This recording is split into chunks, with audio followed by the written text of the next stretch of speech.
Well, good evening, fellow explorers. Tonight is going to be another crazy ride. That's all I got to say. I've I know I spent a little mental time and a little physical time down some rabbit holes, and it's still concentrating on pre-20th century. So a lot of it's 1800s and earlier, especially 1800s. I know Jennifer's been every time she walks, she trips down a rabbit hole. So she's been I know she's been deep diving. When she doesn't show herself, she's been deep diving. I'm like a mad professor. Hi, everyone. Hey, Denise. Thanks for joining. Hey, Denise and everyone, please excuse me. I'm not camming up only because I've been just losing a lot of sleep. Not in a bad way, though, in a good way. Yeah, she's not getting attacked by anybody or anything, but Yeah, no, it's just when you love what you're doing, it's hard to. I need to balance myself a little better. I'll do it. so she's got to lay off the popcorn diet. She's got to fill the beaker with some protein shakes or something. Exactly. Hey, Casey, how you doing? Welcome. Hello, Casey. Nice to see you. But this week I've come to the further conclusion that there's a lot that's been hidden from us, and some of it's in plain sight. And I've had this theory that, and I know Jennifer's kind of talked about this as well, but I've got a theory that there's been more than one cataclysm, more than one flood, and we've talked about the mud flood and that kind of stuff. And what if the biblical flood didn't happen as long ago as we think it did?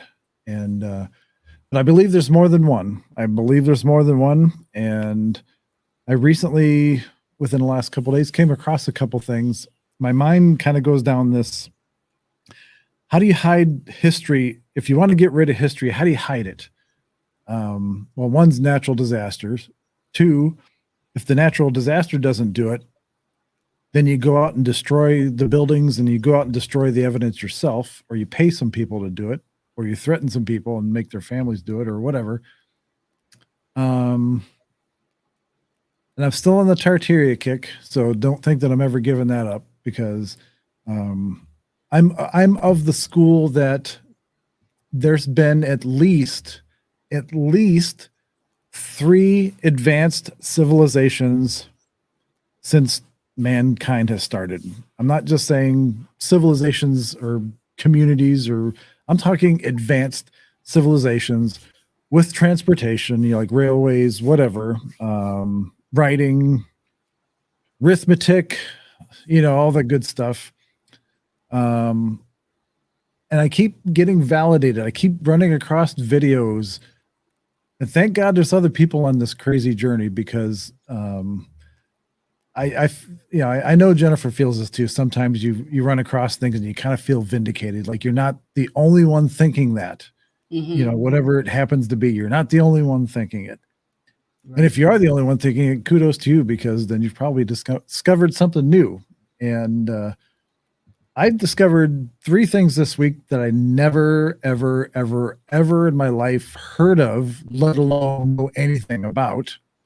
And I know Jennifer has she's been spending a lot of time up north in the Arctic, and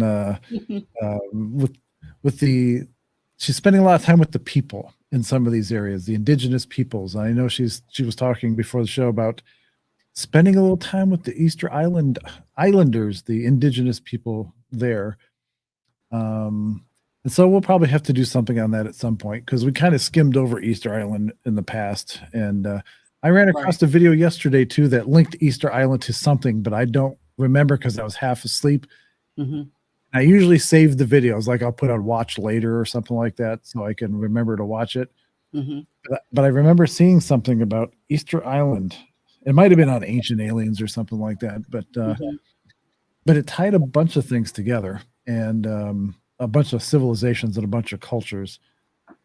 And it goes back to that whole idea that a lot of this stuff happened at the same time across the globe. It was like, to me, not a coincidence. And I'm going to be bouncing all over the place here. So, Casey says, I love the persistence of researchers. I just never could stay so deep. Well, I never really knew what deep was until this past year or so. And it's some things kind of scare me because if you can find a lot of information on it and you've never heard of it and they haven't scrubbed it from the internet, it almost tells me like they want you to find it. Like it's an okay narrative to talk about. So I'm guessing there's some misdirection involved in some of this stuff too. And yeah.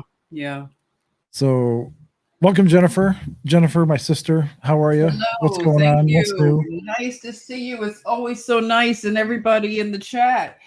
I love this topic, like all of them, because it's a lot to take into account, right? We ponder the theories, and I love that we're giving ourselves some leeway because we're entering into uncharted waters, and some people have gone ahead of us.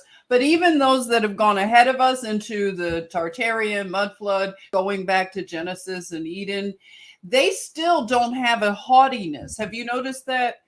Right. They may have started out earlier, but they don't have that kind of academic pride and haughtiness that you find in certain other circles. They will readily admit that they're still figuring this one out because, like you said, there's a lot of misdirection and it's a lot of unlearning because I the other day I slipped and said globe, and I kind of stopped myself because I felt goofy saying globe. And this was something I loved. I always had a globe in my room. Did you guys have a globe on your desk? I was fascinated by globes when I was a kid. Yeah, I did. I especially the textured ones that had. I liked all the colors. Oh yeah, the mountains and all that. Those were the best. And I would sit, and I would sit with my uncle, and we would look at different atlases and maps, and we would just look at this kind of stuff and talk about it because we did crossword puzzles together. We're like nerdy family. Yeah, go ahead and tease us. But, that was fun because he would go to yard sales and buy old books, and then you see the maps change. Fortunately, I haven't had a chance to talk to him, like to compare notes, because a lot of my family are caught up in the narrative, so it's hard to talk to them. But I'm thinking now some of them may have awakened to some things, especially like, this example of my uncle who he gets old books and looks at old maps. Something's had to trigger him to wonder, why did those things change? True. And even with everyone here listening, you have had to question in school, why did we learn the name of a country only to have it change by the time you hit high school? And then by college, it's like, I don't know, by the time George Bush and his dad got to this world, everything seemed to change names, didn't it? Like, I don't know. Is it me?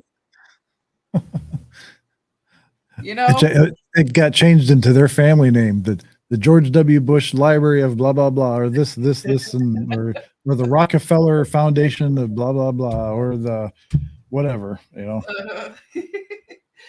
Right.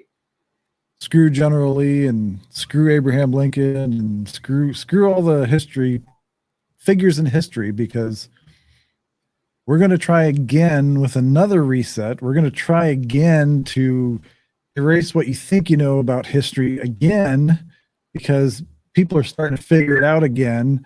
So we can't have any monuments. We can't have any books. We can't have anything that shows history, even the most recent history, like within the last couple hundred years or so.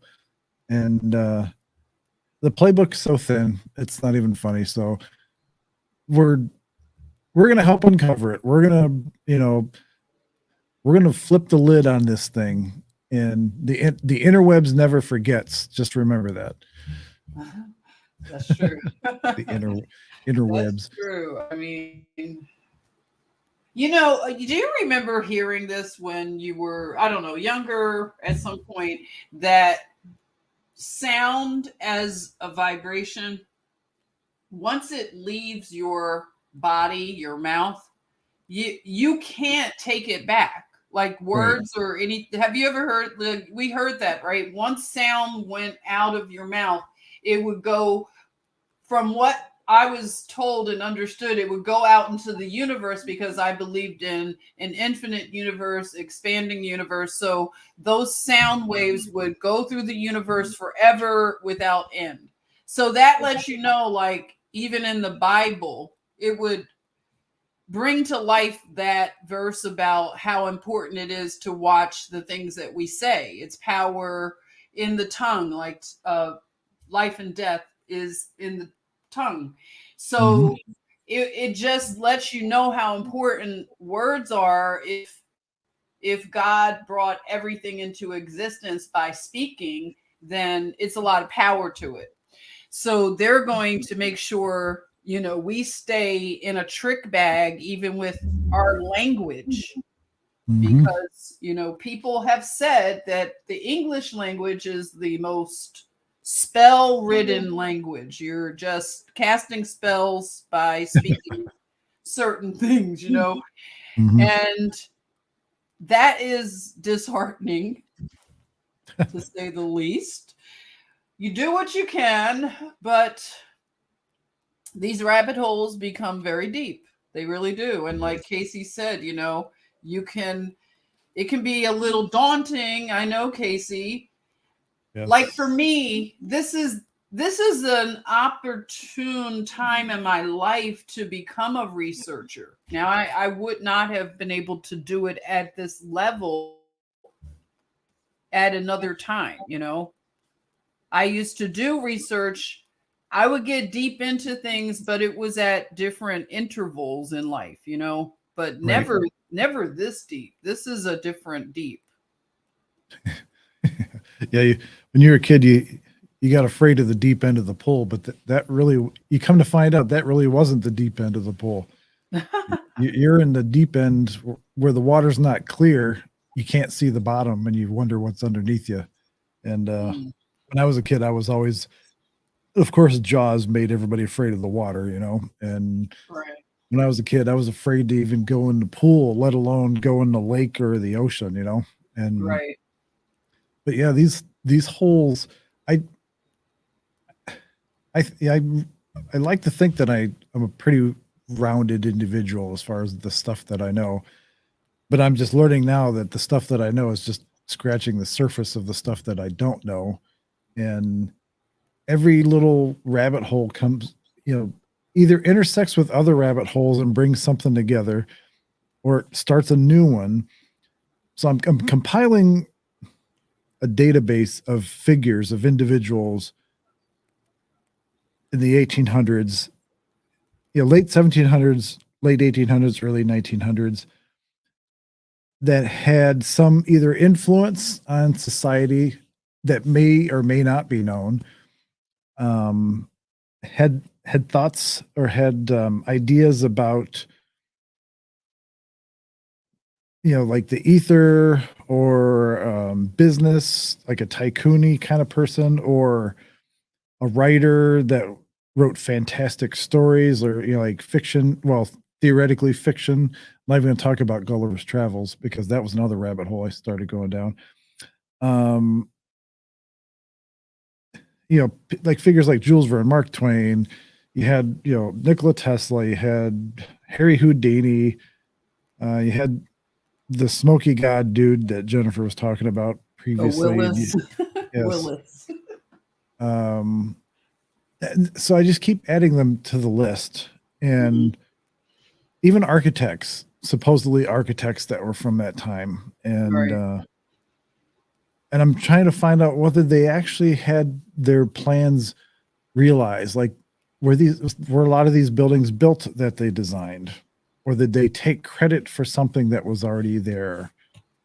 Um, Even scholars, I'll use that term loosely because I'm not talking like Plato and Aristotle kind of scholars, just people that would have been smarter than the average Joe back in the 1800s. And I keep I'm gonna share this real quick. If there's an echo, let me know, but hopefully there won't be. I keep running across these gigantic ass books Yeah, wow. I love and these pictures. It's amazing. pictures of giant books. Yeah. Um, this was like the third one I ran across in the last couple days. A Mhm. couple of them were in the video. One of them I was on a channel somewhere, and this came up, and I'm like, God's telling me something about these books. And I don't know what Mhm. it is yet, but I'm gonna figure it out. Mhm. Um, so that was one. I'm gonna be all over the place at first here. And there's a video I want to play from a guy from a channel. I want to say it's called Conspiracy R Us or something like that. Okay, And I've heard of that one. this this video that I saw the other day just blew me away because it tied in with what I was thinking Mhm. about, and what I think you were thinking about old architecture and that kind of stuff. Um, so, and I guess a lot of random stuff, just a lot of weird random stuff. Like the 1800s were just like, even though people didn't have long lifespans, it was a cool ass time to be alive from all the stuff that I'm finding. Mhm. And like even this random thing during the late 1800s, a baboon was employed. He was employed by the railroad as a signalman. He never once made a mistake and worked for the railroad until his death. Oh my god. It's just so like it's a trippy time, isn't it? Like who would think to do that even now? Even Michael Jackson couldn't have done this, It's right? like, come on, man. They were training baboons back then to work for the railroad. It's like, Oh my god. It this was such a baboon's gonna bizarre work out better than these people are we hired. Holy it cow. had an absurdity like we have an absurdity to our current time, but Mhm. their absurdity was in a more refined way. Like we are more like a ghetto of absurdity. Like our Right. culture and society. It's a ghetto, one big ghetto. Yeah. We're in the projects. So Yeah, I'm we're gonna the projects of civilization. yeah, we're like the We're Jeffersons. We're Chicago. trying to move on up. Uh, Move on up. We're Chicago, everybody. That's how we compare to the 1800s. If you just take yeah, Chicago, we're that Lori Lightfoot, that lady in the fish bowl, like the big. She's got those big goldfish eyes. Just like, yes. By the way, don't tap the glass. everybody, by the way, you may not want to hear this, but Lori Lightfoot literally looked like a real human, like not that long ago. Okay, she was kind of Jeez. nice looking and looked feminine at one time. I'm not kidding. Look it up. That shows you what evilness will do to a person's just countenance. Uh, yeah, she actually reminds me of Beetlejuice. That's what she reminds Yes, me of. that's what everybody says. But yeah, if you looked her up, what she looked like before she made her deal with the devil, it's startling. Now, now, ladies, I don't know if there's any gentlemen on, but ladies, this picture I'm going to show ties in with what I'm going to talk about, because it's not my pictures. It's somebody else's from few centuries ago. And this is one of the things I was talking about that I did not even realize existed until I read this. Um, So keep it in your pants, ladies. The Duhair tribe. Has anybody heard of the Duhair tribe? No, I don't think anybody would live to be able to tell that they've heard of this tribe. Look at this tribe. My goodness. Is this Dude's a tall ISIS? dude as well, so just keep that in mind. Is Living this near the Chicora people in South Carolina and Georgia was the Duhair tribe. They were very different to other natives. They were Caucasian, had red or brown hair that hung to their knees, freckles, gray eyes, and they were noticeably taller than other natives. Most of the men had mustaches, and the high leaders had beards. So I guess even if the women were high leaders, they had beards. They were governed by a chief named Datha, however you pronounce that, who was of gigantic size, whose wife was as large as he was. In place of horses, the king was carried on the shoulders of strong young men. The chief was decorated with brightly colored paint or tattoos. The chief and his wife lived in a stone palace. That's what caught my eye, too, besides the fact that I never heard of this tribe. Of Native Americans that lived in a stone palace, not a wigwam or not a whatever. That's different, yeah. They herded domesticated deer using herd dogs in the way that Europeans did cattle. They also milked the deer. It reminds me of that the Fockers movie when they're trying to milk the cow. Yeah.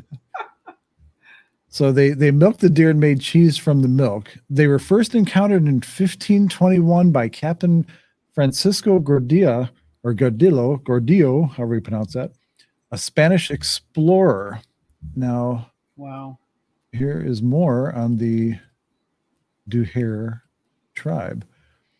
When the two ships arrived in present-day South Carolina, the Spanish were friendly with the Duhair people, but captured 70 to 80 natives of the Chicora as slaves. Upon their return to the Caribbean, they told the Duhair people that they had met, which was recorded by Peter Martyr de Angira, an Italian historian in the service of Spain, to chronicle the explorers' activities. He clarified that the Duhair stood at least a foot taller than the Spanish and were an advanced society compared to other natives. More documentation states that when Spanish explorer Lucas Vasquez de Ayllon, gosh, I got to have like a sixth name. Lucas Vasquez de Ayllon, however you pronounce that, landed in modern-day South Carolina in 1526. He found the Duhair in possession of some form of pyrotechnic devices, including sparklers and rockets. He also observed that the people divided their year into 12 moons. Well, can I just say something which is really wild? That's where you buy fireworks now. You know that? Yeah. People go to South Carolina to buy fireworks. So that's interesting. I was like, whoa. Or Florida. Yeah. But yes, absolutely. So the Duhair, oops, it's like an angry kid with a bagpipe or something there. Interesting. I love these old pictures. Yeah, I know. They're just kind of, I mean, that to me, that looks like a picture from Gulliver's Travels or something, you know? Just yeah. The illustrations. That artwork is kind of similar. Right. Some researchers believe that these people may have been of Irish origin. It is known that several Gaelic tribes in Ireland had domesticated dairy deer before dairy cows. Deer milk has been celebrated in Gaelic poetry. In Gaelic dictionaries, the word Duhair can be translated two ways, as de hiker, meaning place of the clan, hair, or Duhair, meaning place of the Irish. The word Datha is a medieval Irish Gaelic word that means painted. Oh, wow. The Vikings, who are now known to have explored North America long before Christopher Columbus, described the Irish as able seamen who traveled extensively. The Vikings also claimed that the Irish occupied an area of the Chesapeake Bay called Havitramamaland, meaning land of the white. Uh-oh, don't let the liberals hear this. The Shawano Indians recognized a white tribe in Florida who were said to have had iron implements. The Duher were also known to have had metal tools. Oops. Let's see here. And since we're talking about this Duher tribe, I also ran across another rabbit hole, which, again, I'm open-minded to a lot of stuff, and I never thought I would be open-minded to this, but this English or Welsh gentleman, I saw a video, it was actually an older video, who presented a very, very intriguing case with facts. I know some of you are going to hate me for saying this, but that kind of suggests that Jesus was born in Europe and like in England, in that area to be specifically. Oh my gosh. Anyway, so that's, you know, like I got invisible fingers scratching on my brain all the time. Right. And, I know, right. this guy that looked like J.R.R. Tolkien was giving an interview, and again, it was like I was half asleep when I saw this. I'm like, did he just say what I think he just said? And then I woke up a little bit and I started listening to him. Uh-huh. And I'm like, the guy presents a valid argument. So I don't know. That's something else I'm gonna have to look at some point. But right, it's never a loss of subjects, right? But I'm always willing to listen to things if it's presented in a way that you can tell the person is an honest scholar. They're not just trying to flim flam you. I would consider their point. I mean, I listen. And the only reason I say that is because I don't know that I think he was implying, the Jesus as we know as our Messiah, the Savior. But from that time period, Yeshua, this is an unrelated video. Yeshua was a common name. It's like John or Steve or Bob. So there's a lot of people named Yeshua that lived in Israel, in the Middle East in general, but specifically in Israel. Because a couple weeks ago, I saw a video. It was from James Cameron, of all people, who made Avatar and Titanic and all these other movies. Oh yeah, right. I really respect James Cameron because he goes out of his way to do a lot of research on subjects before he makes movies. Okay. But he produced a short film. By short, I mean I think it was about an hour, 20 minutes, or whatever. And it was called, I believe it was called, oh geez, I don't want to get it wrong. Don't want to get it wrong, folks. Let's see here. Bear with me one sec. I hadn't heard his name mentioned in a while, actually, James Cameron. But it was called like the greatest discovery in history, or it's something along that lines. It had a very catchy title. Okay. But the people that were in it were actual Israeli scholars, Hebrew scholars, American scholars. I mean, there's a lot of people that were involved in this.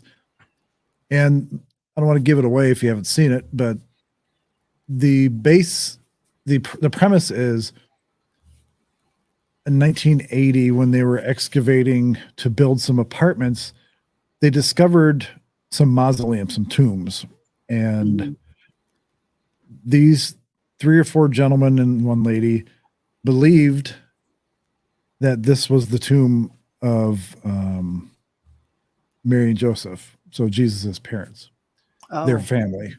Okay. And so anyway, it's, again, keeping an open mind. When I watched this, it blew me away. By the time I got done watching it, it just blew me away that the possibility that they actually found Jesus's final resting place, along with his brother and the rest of his family members. And they had a statistician that was part of this as well, because there was people in Israel trying to debunk this. And so he was giving all the odds for different things. And anyway, it's It's an amazing video. Whether you believe it or not, that is totally up to you. It is an amazing video, though. It is so well done and it is so well researched, and the facts are almost irrefutable. It just blew me away. I mean, that because it touches on subjects that people don't want to hear about, like Mary Magdalene being married to Jesus and Jesus and Mary having a child and blah blah blah. They go into depth into a lot of literature that hasn't been brought forward for decades. And they actually made a discovery at one of the Israeli museums that they didn't even know they had this. And while they were talking, they discovered something on one of these boxes. And it was an incredible video. It was very well done. Because if you think about it, our modern conception of the symbol for Christianity is the cross. And the early Christian or early followers of Christ, before he was crucified, I mean, they didn't use, even after he was crucified, they didn't use the cross as a symbol of their movement, as a symbol of their following of Jesus's teachings. It would be like if one of your best friends was crucified, and then like a week later you start wearing a cross, to symbolize, like that would be morbid in some way. Mm-hmm. So it was like a triangular shape that was on the top of this mausoleum, on top of this tomb, and they found it in several different spots, and it was always connected with Jesus. So that's how they ended up in the end tying everything together. In addition to the names, I'll find the link to the video and I'll put it in. If you guys want to watch it, you can watch it. But it is worth the hour and a half or whatever it is to watch it. It will blow you away. It will absolutely blow you away. I don't know how I got on that subject, but anyway. Moving on back to the Duhair tribe. Sorry, Duhairs. Didn't mean to cut you short there. These petroglyphs thought to be carved in Ogham, and it was because of the Irish and stuff. The idea. Yeah, okay, I remember where my brain went. Okay. Right, that's why. An Irish script from the 6th to 8th centuries. In 1922, Smithsonian Institution publication, it referenced Spanish historians Martyr's passages on Duhair, but was prefaced with contemptuous remarks that the story couldn't be true and that the Duhair were probably a Siouan tribe. And I've never heard of them either. Siouan. The Spanish descriptions of the Duhair culture seemed so absurd to scholars that it was ignored during the following 5 centuries. However, in 2006, People of One Fire, a team of Native American scholars, began a comprehensive research program on the Duhair tribe. The words associated with the province of Duhair defied translation until 2011. Check with Gaelic dictionaries quickly found translations for many of the Duhair words. Oops. Oh, wow. Oh, geez. But anyway, that was just one of the things I came across, and this was those carvings found. Wow. I don't know if you can make those out, but it's interesting. It's just, to me, it's just too much stuff that hasn't been brought forward, and people, just poo-poo the idea that something existed or some people existed or whatever. Right. So with that long, weird kind of sidetrack, this video is only like 12 minutes long. And I'll pause so Jennifer can comment and I can comment, that kind of stuff. But this goes back to what I originally stated about staying in the pre-20th century era, especially the mid-19th century and earlier, because there's just too much weird, pardon my French, weird shit going on in that time. And too many people making decisions about things seemingly arbitrarily, but finding out that they're really not. Exactly. So let's start this little video here. Oops, hold on. Help if I have it on the other screen. All right, there we go. There's probably going to be a song in here. Something's going to give me a copyright strike. Seems like every video I have a copyright strike or something. So it's not that I plan on getting monetized on this channel anyway. So anyway, okay. So let me know again if there's an echo or something. I'm going to mute my mic while this is playing, and then I'll pause it every once in a while because I do want to comment on a couple things, and I know for sure Jennifer is going to want to comment on a couple things. Okay. Here we go.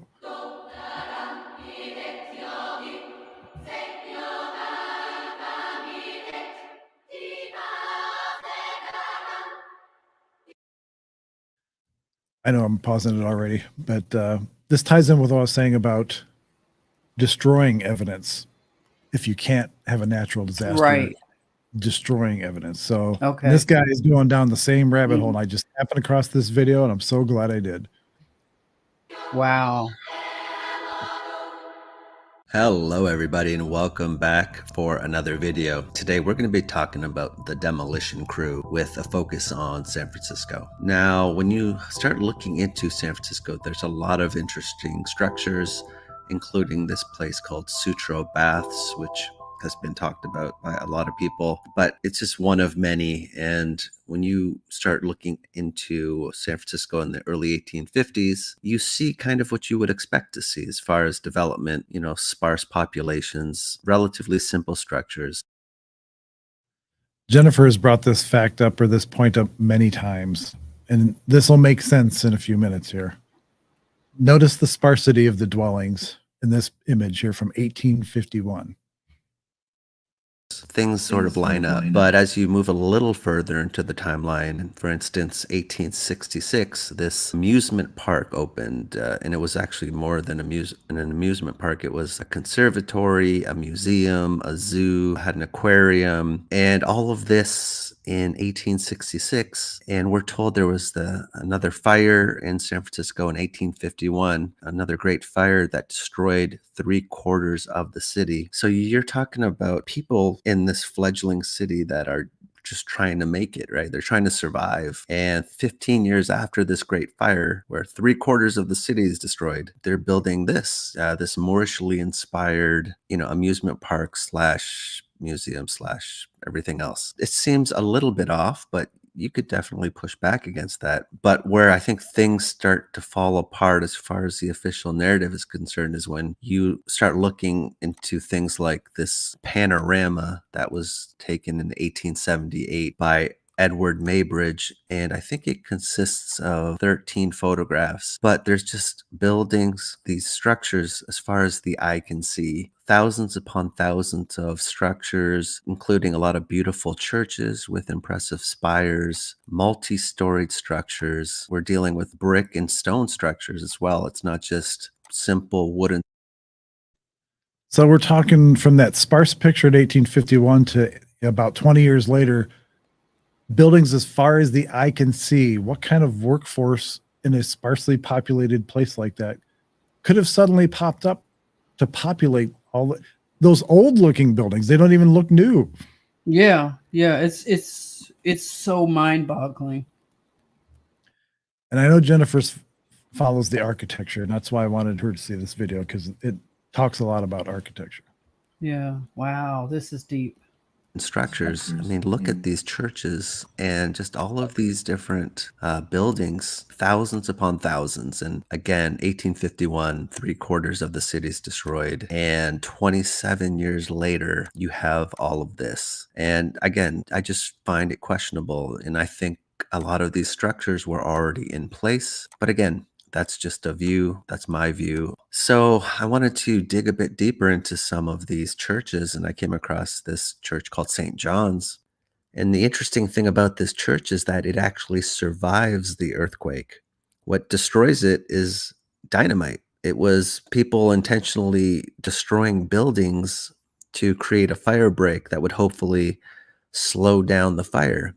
So I definitely wanted to do a little more digging into that, and I came across a really good article, which I will leave a link to, talking about the dynamite disaster that was associated with San Francisco earthquake of 1906. And I just taken some excerpts from the article, but it just goes on to mention how authorities decided as a last resort to use dynamite to blow up a lot of these buildings to create a fire break that would hopefully save the rest of the city. But it turned out to be one of the biggest mistakes in San Francisco history. Imagine that. So, yeah, the city used explosives in an attempt to clear a path, but apparently the crews were untrained. So it actually helped spread the fire. So it just turned out to be this giant disaster. And I can't help thinking that this whole notion of blowing up buildings to create fire breaks, the real intention is to actually destroy buildings. Not to save the rest of the city. It's a means of the controllers to destroy our history. But again, that's just my view. But again, we go on to read that the soldiers and firefighters, so the army was brought in, the soldiers and firefighters kept falling back and setting off explosions as they went, trying to make these fire breaks that would slow down the fire, but it wasn't working for them. I keep thinking of like a Simpsons or a South Park episode, like of this great fire. Hey, Karen, how you doing? Hey, Karen. Wow. This is like the A-Team. Remember that show, the A-Team? Like, are you guys like serious? You're blowing up buildings to stop fires that are started by whom? Like, this is so sketchy.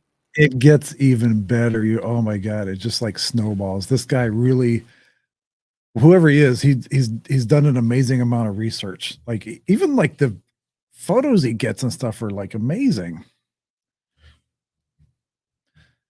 And the next day, the fire and the dynamiting continued. And when you just look at the sheer numbers of the destruction, we had 522 city blocks utterly destroyed, 4 square miles, almost 2,600 acres, 28,000 buildings utterly destroyed. And like I said, I think this whole notion of intentionally dynamiting buildings to slow down the fire is a cover story. I'm sure it's a successful technique in certain situations, but I think the idea here is there was too many buildings that were already in place, and the actual plan was just to destroy as many of these structures in an attempt to hide our history. That's my view. And there was a particular General Funston, Brigadier General. He just mentions how there was just so much dynamiting that was happening. There were times when the explosions were so continuous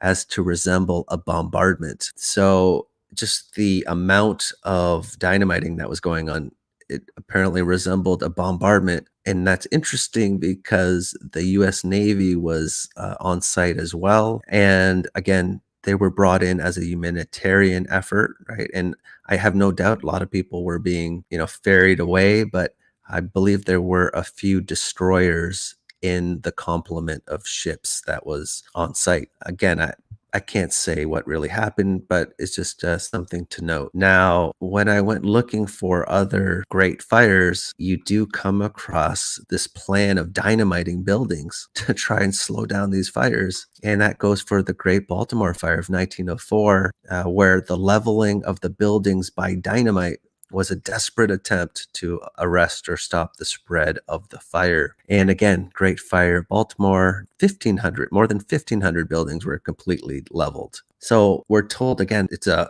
plan to try and help, but I think what's actually happening is a deliberate attempt to destroy these buildings. And another interesting component of this is in San Francisco, there was this veteran fire chief, Dennis Sullivan, and apparently he was the man with the plan, and he had knowledge about how to carry out this plan of dynamiting these buildings to stop the fire. But he died near the beginning of the earthquake. He died, so nobody knew how to implement the plan.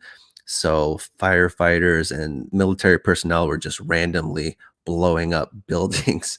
So that we're told it was just this massive chaos and confusion. all because this one person, he died, unfortunately, in the earthquake. So when you go to Baltimore, I believe their fire chief, he also, Chief Horton, within an hour of arriving at the scene of the Great Fire, he was a falling electrical wire hit him apparently and knocked him out of commission at the duration of the fire. So because he wasn't there, his replacement was brought in, who wasn't Catching a theme here.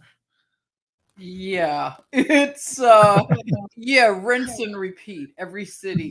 I mean, now I feel like I fell for the 3-card Monte game because every city had some major fire around this time. Atlanta had a fire, Chicago had a fire. They had the nerve to say one of those fires was started by a cow. Remember, they blamed a cow for kicking over the lantern. Was AOC, did she have a doppelganger back then? Like Heifer, cow right? farts? Some heifer started the fire, huh? Always blaming the woman, right? Yeah, cow fart started the fire. Abuela is mad because the cow fart started the fire. Oh God. Yeah, this is a weird, I just feel this is so head trippy. Just even looking, when I look at these old photographs, I feel like I'm looking at people that are here in this time period that are doing cosplay almost. Like it feels like they are all time traveling and they're just posing for these pictures and they're going and destroying structures.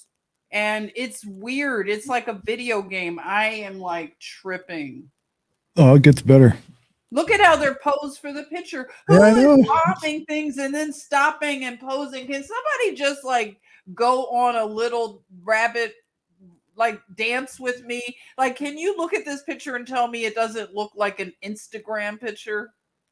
Or like the Pelosi and gang and all the, Watermelon Head and all those other people that went to Ukraine in a war zone and they're wearing high heels and Yes. no bulletproof vests and taking Instagram photos and that kind of crap.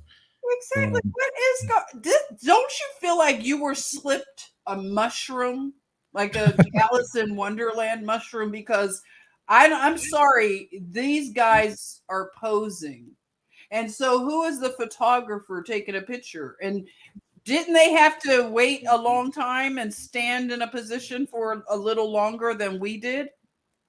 Yeah, because I remember one of the shows we talked about it because they always seem like they're angry, but it's because they had to hold a pose for a while. So just think of all these awkward details when we're looking at the pictures. Yes. As experienced. So he called for these intentional dynamiting, these fire breaks to be established, and it didn't really work. But again, this same MO, this person with the plan, all the experience, they're knocked out of commission and you get just chaos. But I think the plan all along is behind the scenes. It's to destroy all these structures. And I wanted to take a look at the Great Fire of Chicago, 1871, where you had a ton of buildings destroyed. And we're talking again, stone, brick structures, 17,000+. And when you start looking into Chicago, the military was there again, this Lieutenant General Philip Sheridan. And when you start looking into him, came across an interesting article talking about how he saved Chicago not only once, but 3 times. But this is great. In reference to the Great Fire of Chicago in 1871, as that inferno grew, Sheridan, he raced around blowing up buildings in the fire's path. But simultaneously, he had to battle for more dynamite with others who had the same idea. So a bunch of people just decided they needed to start dynamiting buildings. Again, Wow. I'm sure that this is a strategy that can be used successfully, but I think what's happening here is the intentional destruction of structures, of buildings, under the guise of helping. That's my view. And when you look at this General Philip Sheridan, apparently he has a complicated history, which you can read here in this article, but he has his memoirs are published in a book, and he's in this interesting pose with the hidden hand that we see a lot. So it doesn't make me feel too good about his presence in the Great Fire of Chicago in 1871. Oh boy. I love that. It doesn't make his presence. I just doesn't make me comfortable about his presence. Yeah, I like that too. I like how he put that. Yeah, this is very And coincidental, on to isn't St. it? In Louis the now. hand and the Yes. oh yeah, wow. Yes, the hand thing, the hidden hand. Mm-hmm. And again, there's just a long history of cities destroying beautiful architecture, and I think it is an agenda. Again, that's my view. It's just an opinion, but I think that's what's happening here. And I thought it was just really interesting, this whole notion of just intentionally dynamiting all these buildings. So I thought this was pretty interesting, and I just wanted to share this with you guys. But I think that's all I have to say on this. So let me get on to a video recommendation.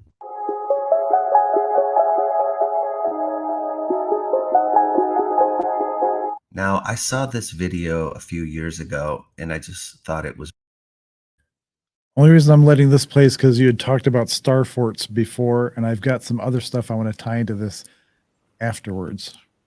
Oh, okay. Wow.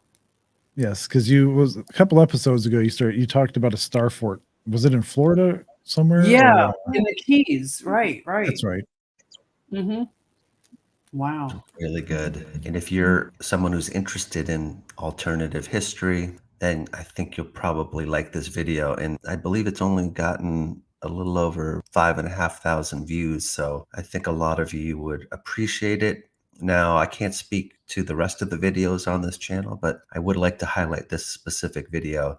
And I don't think that this channel is still active even. I think his last video upload was over or close to 2 years ago. So I can't speak to that. But as far as this video, really good, talking about this star fort in northern Manitoba in Canada.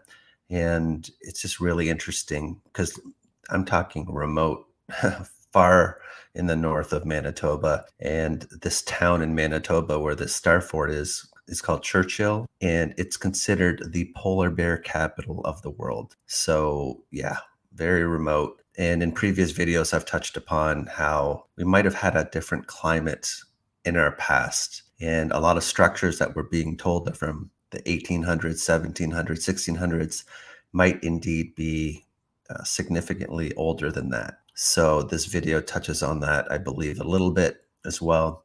And I think it's just a little over 13 minutes long. So worth a watch. I'll leave a link in the comments. And I think that's all I have with regards to that. Now, I just wanted to give another thanks to my patrons, and as well as I got some new patrons. Thank you very much. Much appreciated. And thanks to all of you again. Love this one patron, Streets of Tartaria. That's cool. But kind of tying in with that star fort. Yeah, yeah. I haven't had a chance to look into this. This is in deeply. Italy. Wow. And the only reason I show this one is because we talk about sound and frequencies and healing and that kind of stuff. And so if you keep that last picture in mind, and you look at these oscilloscope images here with these other star forts, you start to see kind of a similar pattern form, and Right. like to me, there is no functional purpose for a star fort. It seems overkill. Like if you're building a fort, why would you go out of your way to build it like that? Exactly. And to me, a fort is utilitarian. You're keeping the enemy at bay, and you're storing citizens and ammunition and food. That's just, I don't know. I just find that kind of weird. If, Mhm. I agree. The star fort thing is definitely interesting, and I know it has a lot to do with what you said, like frequency, sound, and vibrations, and and whatever the grid, it's almost like looking at, of course, you know, motherboard or something, and these star forts are all around. And that makes no sense that they were built, like you said, so elaborate to house prisoners or have a lookout for the enemy. Like, it makes no sense. Denise says, watch the PowerPoint review with Gene Decode. There are a lot of star forts in the Netherlands. Interesting. Oh, really? Oh, Very interesting. fascinating. Mm-hmm. So again, of course, that video led me down another hole that still had to do with architecture and hiding history and that kind of stuff. And then I ran across this. It's weird. In the space of 3 days, I must have uncovered 10 things I never knew before. 10 subjects or 10 ideas or 10 peoples or 10 just I love learning. I love it. I love it's like it gives me hope that some of the stuff isn't completely erased from history, that we can keep it, you know, like you said, once you put that word out there in the universe, it stays out there, just like the internet is forever kind of thing. Right. Excuse me. I ran across something called the Colburn Bible. Let's see here. This video is about 3 minutes long, so it's not too bad. But again, we're all over the place, people. Hang on to your seats. Keep your trays up and your seat back. And so here we go. Let me share this.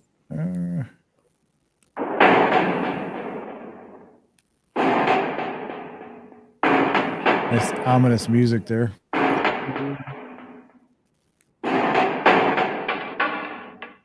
This story began when the elders called me to tell the story of Waitaha, to bring it out for the first time.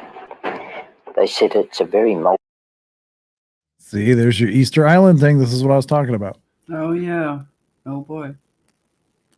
multicultural story. It has huge strands that intertwine, and a lot of people won't believe a bit of it, but it's the truth of our lives. We've got people in New Zealand who were once described as the Waka Blondes. They were the people with red hair, freckled faces. She was fair, she had blonde hair. And Puti Puti's father was of the Tangata Whenua or the Urikihu clans, okay, which were the people that were basically here before we got here. So Waitaha travelled here from Easter Island, something like. I told you. There you are. That's the rabbit hole that I was starting on and had to change course for a minute, but I put it on hold. But you know, it's not the sorry, I didn't mean to cut you off there. No, that's okay. The Duhair tribe, the description was red hair, freckles, just like they were describing at the beginning of this video. Starting to make some sense here. And these were unpurposeful connections that I made, like totally random. Wow. But they just happened to describe the same kind of people.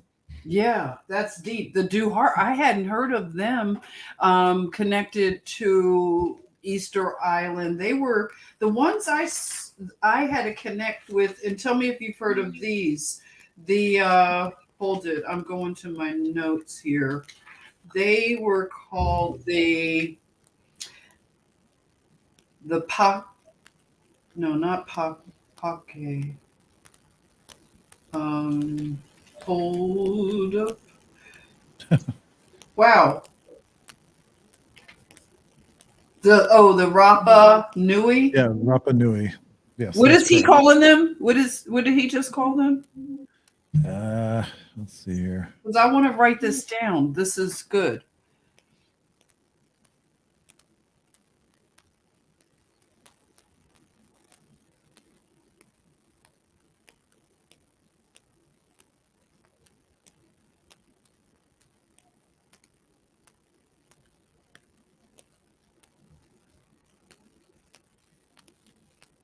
Wow, look at that. This described as a wok, whatever that is. But anyway, I'll Oh. play it from here. I don't know if he actually says a name, but he just gives the description. Wow. Okay. The Waka blondes. They were the people with red hair, freckled faces. She was fair, she had blonde hair. Puti Puti's father was of the tangata whenua or the Urikihu clans, okay, which were the people that were basically here before we got here. So Waitaha travelled here from Easter Island something like 77 generations ago. They originally came from East Island, Rapa Nui. And they only get hit here, they call themselves white. He said Rapa Nui there. The people that came Okay. from Easter Island to there, Okay. and then they changed their names. Oh. It sounded like he said they changed their name. Let's see here. And they only get hit here, they call themselves Waita. And Wada, whatever that is. Wada. Oh. we believe they came from South America. When we did DNA analysis on this lady, it shows people that share her DNA are found in Peru. We came straight here after leaving Peru. They were peace-loving. All right, and we've talked about this concept before. And again, we've talked about it many times, actually. The idea that these advanced civilizations survived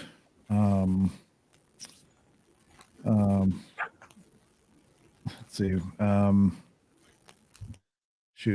hold on, I just had a brain fart. You mean cataclysms? Yes. Crap. I lost my train of thought.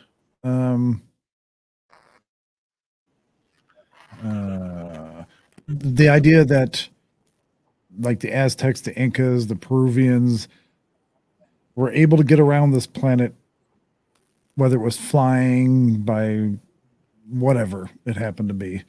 It just seems too coincidental that a lot of these advanced civilizations flourished around the same time, historically speaking. And they all had similar characteristics, whether they were South American or Peruvian descent kind of thing. Egyptian, like, you know, you've got in the Grand Canyon, you've got those Egyptian hieroglyphs, and but there always seemed to be a mode of transportation that allowed these people, beings, whatever, to travel around the world, especially the ones on top of the mountains, you know, for the Nazca lines, that kind of stuff. So it was almost like ancient society was built for people that spent a lot of time above earth, above the ground. And so, Yeah. anyway. Wow. It's funny how a lot of these dots are getting connected. You know, a lot of these Yeah. strings are getting tied together, so to speak. They are. People. Waitaha believed to take the life of another was to destroy your own. But between Taupo and Ruapehu, 3,000 Ngāti Hotu were killed. They estimate at least 60,000 skeletons were recovered from just this one region to grind up as bone dust fertilizer. Whenever these skeletons are found, they're turned over to iwi and destroyed. The initial dating came through 2225 BC. The chairman got up and said, "You're not to say or do anything about them." But all the carbon datings, they've all disappeared. There was sort of an enforced amnesia being put over the people of the country where we just weren't allowed to know that old history anymore. I watched as our older history books were taken off the shelves of the libraries.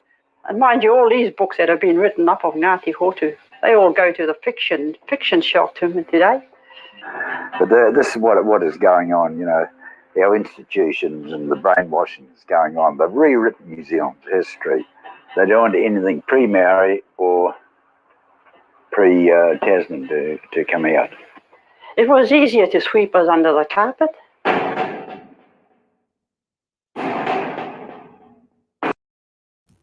Exactly. It was easier then. Yes, it was. Sweep, sweep away. Right. But again, it's keep coming across this had to do with the Colburn Bible, that video we just watched. I keep running across these big skulls and things like that, and bones, and so I don't know the legitimacy of this image, but I've never seen this one before until a couple days ago, and it had to do with this Bible, this particular Colburn Bible. So, and then going back to the architecture of the time period, one of the things that I thought was interesting, I had never heard of before until I saw this video, but it dealt with cycloramas. I don't know if you're familiar with cycloramas. I've heard of those, but I have to say the only time I've actually gone to one, and I barely remember for some weird reason, but they have one in Atlanta. Did you know that? No, I did not know that. Yeah, the cyclorama in Atlanta deals with the Civil War and how Atlanta was, such an outpost, in other words, for a lot to do with the Civil War. So, the woman that wrote Gone with the Wind supposedly lived in Atlanta. You could go visit her house. It all seems contrived, and they have underground Atlanta. It used to be a tourist trap. I would hang out there a lot when I was a little girl, teenager, when I visited Atlanta. But something always made me wonder, why is underground Atlanta just this one little area? Because it looked like the food court at a mall. Like you're you're just sequestered in a little corner. And my child's mind, because I would go to Atlanta when I was a child, because my parents were divorced and my dad lived in Atlanta. So I would go visit in the summer, and he was big on doing like fun things. Like we were always doing the most fun things, and we stayed at underground Atlanta, like always there. And I would wonder, like, what else is here? Like, if we go beyond all of this tourist stuff, what is here?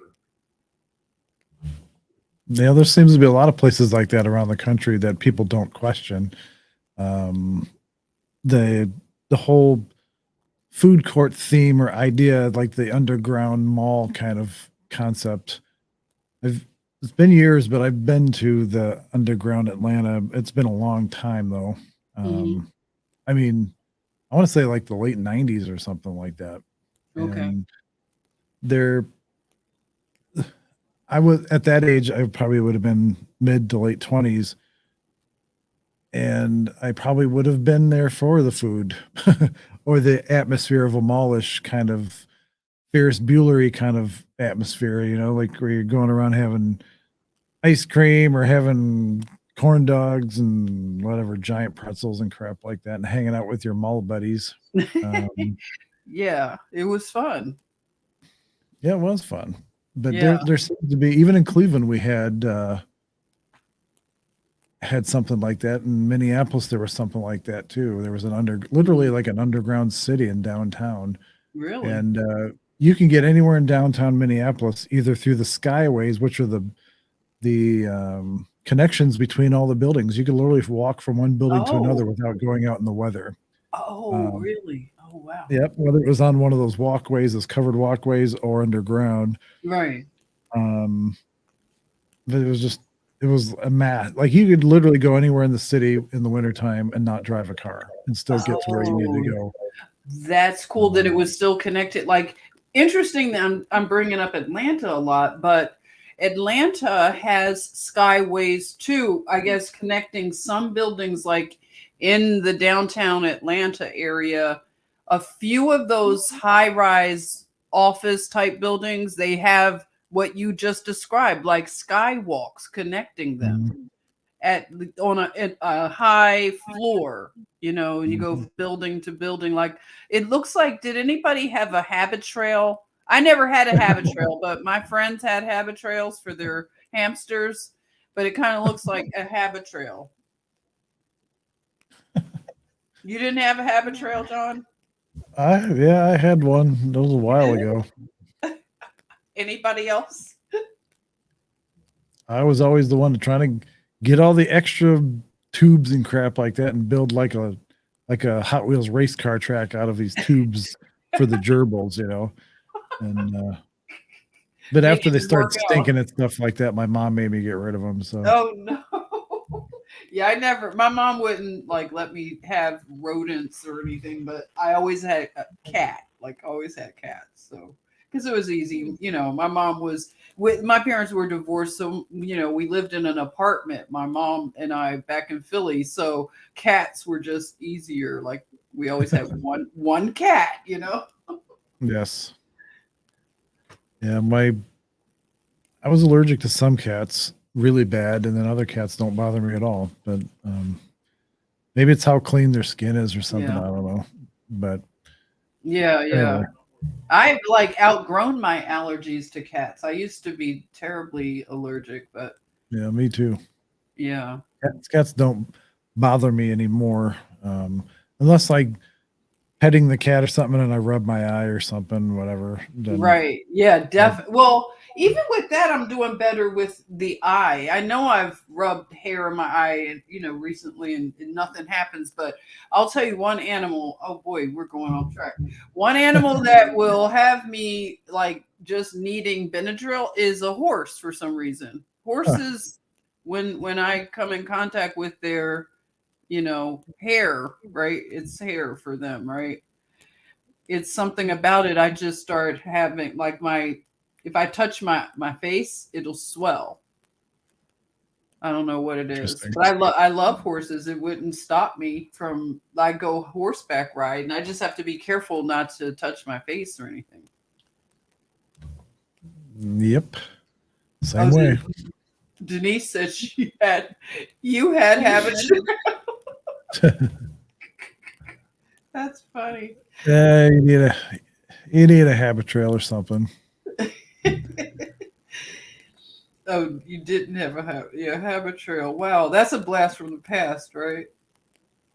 Our cats always got hit by cars. Let's see. Oh no, really? Lived on a busy street. Oh Jeez. no, I'm sorry, Casey. That's sad. Poor kitty. Yeah, that's traumatic. All right.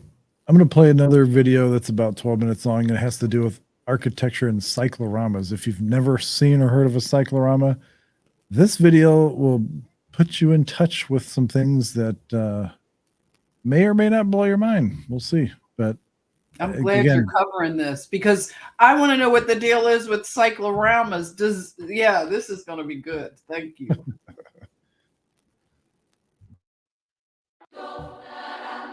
Same guy.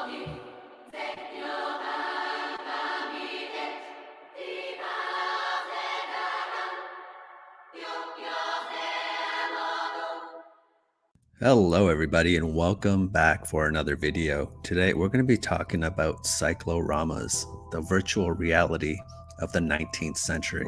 Now me personally, I really do enjoy looking at structures and different fads, architecturally speaking, from the 19th century, because when we look into our history, primarily in North America, we find a lot of structures that they tell us were built at a certain point in time, like for instance, Kingston City Hall in Kingston, Ontario. And I've shown this example in previous videos, but up until even 1910, you could, in the back of this City Hall, you could see 2 rows of windows. But then at some point, they created this courtyard in the back, this sunken courtyard, and it exposed this 3rd row of windows. And if you go to the sides of the structure and to the front, you can see a portion of these windows. So there was some event in our past that covered this structure with layers of earth, and it's not accounted for in the history of this. This is what I was talking about earlier, about having more than one cataclysm of some type or another. Right. I mean, that's a very good example, this Kingston City Hall, Hmm. showing pictures of this, row of windows, these two rows of windows here. Right. But at some point after this, they unearthed the lower level, like it was buried under, Hmm. 10 feet or 8 feet of dirt, whatever that is. Yeah, fascinating. That whole mud flood thing. Yep, it's something to it. There is something to it.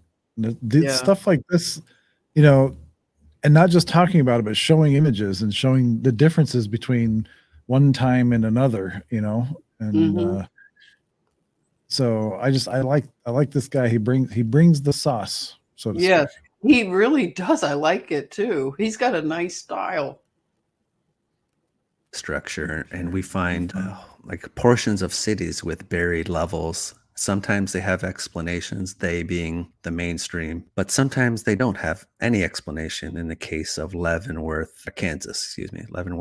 So with that as a backdrop, we're going to talk about this architectural fad with regards to these cycloramas. And all a cyclorama is, it's usually like a polygonal building on the outside, but on the inside, what you would do is you would just sort of stand in the middle of it and on a raised platform, and there would just be this giant mural, like a painting on canvas, and it would be of a scene depicting like a prominent event, like the crucifixion of Jesus or the Battle of Gettysburg, for instance. And that was it.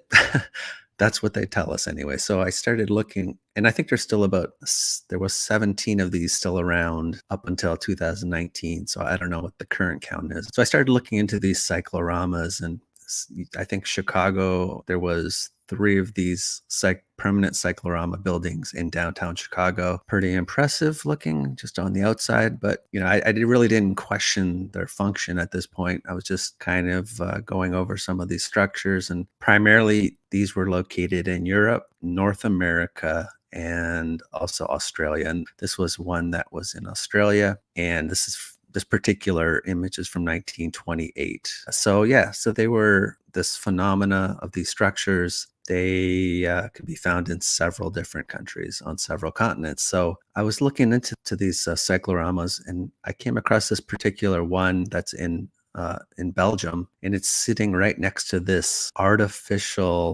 conical artificial hill called the Lion's Mound, and it's got this monument on the top.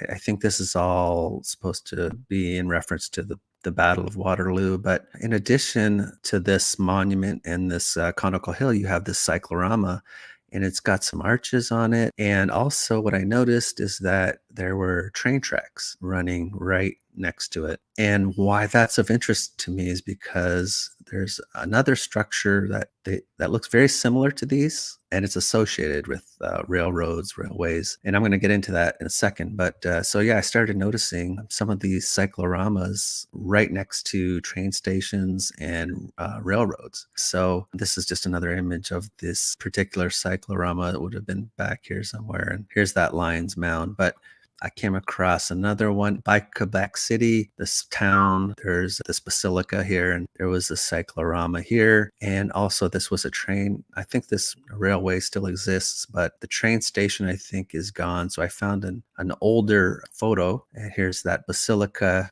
Here's the railway. So you can see the little train station here. And this was an interesting structure. Nice, you had a little antenna there, but this isn't here any longer. So I just started noticing at least some of these cycloramas were right next to these railways and train stations. And I came across one in Toronto. Toronto had one of these cycloramas, which I think it got demolished in 1963, but it served many different functions over the course of time. Here's the cyclorama right next to us, a couple of train stations and railways as well. So here's just another image. Here's the cyclorama. And at one point, it was a machinery showroom. And here's just a map pointing out the cyclorama next to the old station and today's Union Station. So where I'm going with this is that there's another type of structure that also kind of has these arches, and it's next to railways, and it's referred to as a railway roundhouse. And it's just a building with a circular or semicircular shape used by railways for servicing and storing locomotives. Now, I believe this particular roundhouse is in London, England, and it got repurposed. At one point, it was they would have concerts here, and I think they renovated it. I think it's got multiple purposes it can be used for, but this place still exists, but it was only used, we're told this one was built in 1847, and it was only used for the purposes of storing locomotives for about 10 years, and then it became obsolete, we're told, for that function anyway, and so they repurposed it. So I started wondering if there might be a connection between some of these cycloramas and these railway roundhouses.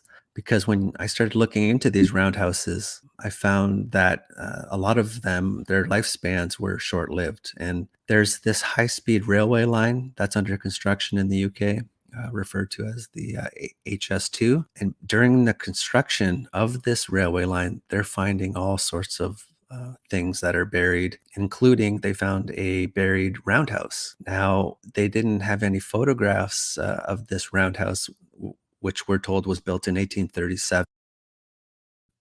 This is where it gets weird. Yeah, it already got weird, dude. As soon as he said 18 whatever, 1800s, I told you, is a person of interest. Yes, and remember when I was talking about modern societies having the ability to have public transportation or modern transportation for the time? Keep that in mind when you listen to the next couple minutes here. Okay. Especially when he talks about Japan. But they, based on measurements they took on site, they created a model here that you can see in the upper right. But yeah, so they uncovered this roundhouse, but we're told it was intentionally demolished after only a little over 20 years of use. So I find that really, anytime anything's buried in the 1800s, I'm interested. But during this HS2 project, they're finding all sorts of things buried, including the remains of a Roman town and a funeral site, an Iron Age funeral site. So a lot of interesting things being unearthed, including a roundhouse. And I found articles talking about other roundhouses that have been unearthed, some of them unexpectedly. So it's interesting. Now, tying it back to cycloramas and going back to cycloramas, there was one that was in Indianapolis. And in this particular image, you can see the Indiana State House is shown in the center with the cyclorama building on the right. Now, the cyclorama was demolished in 1903 to make room for this Indianapolis traction terminal building. So, this building, it was a major interurban train station. So again, I was looking into these cycloramas and possible connection to these roundhouses, which are associated with railways and trains. And this particular cyclorama gets turned into one of these interurban train stations. Again, not proof, but it's an interesting connection. And I've got another image here just showing some of the train tracks going into this traction terminal of this Indianapolis traction terminal building. So interesting to me anyway. Why would they misrepresent what some of these structures are? Like, why would they not just call this, if it's a railway roundhouse, why wouldn't they just say it's a railway roundhouse? Like, why misdescribe it? I can't be certain, but a potential explanation might be that there was a previously existing network rail system in place. That's what I'm talking about right there. Oh yeah, that's that right there. Whoa. And they want to keep up with where they used to be. Yes. A previously existing railway system. Interesting. So keep that in the back of your head. Maybe it was partially buried and it doesn't fit the timeline or the narrative for this particular city or this part of the city. So what you could do is you could just relabel it as a cyclorama. Potentially, like, I don't know if that's the case. This is sort of my initial research into this. I'm still looking into a lot of aspects of it, but I found some of the connections interesting. So I just wanted to share that with you guys. And just even the whole history of trolleys and in a lot of North American cities, these horse and mule drawn trolleys, I think it's all suspect, but that's just me. So I think that's all I have to share with regards to these cycloramas, but I want to touch on something that I found in Japan. Speaking of railways and things that weren't necessarily photographed, that takes us to Japan. So let's talk about it. Big in Japan, all right, hey, then I'll sleep by your side. Love the music. Things are easy when you're big in Japan. When you're big in Japan. Okay, so while looking into railways and railroads, I came across some interesting information talking about the rediscovery of Japan's first railroad embankment. And here's just another photo of it. And this railroad embankment, it was rediscovered in April of 2019 during construction work around a pre-existing railroad station. Now, we're told, according to the official narrative, I believe this embankment, which would have had its own railroads sitting on top of it, it was built in 1872, I believe. And then at some point, they intentionally buried it, covered it all up, and created all this extra land. And it was forgotten about and then rediscovered. Now, I find that very interesting because when they looked at historical documents, they were able to infer from these documents that the embankment once existed. So we get this a lot with things from the 1800s. They're rediscovered and then they go back and they're able to infer that they existed.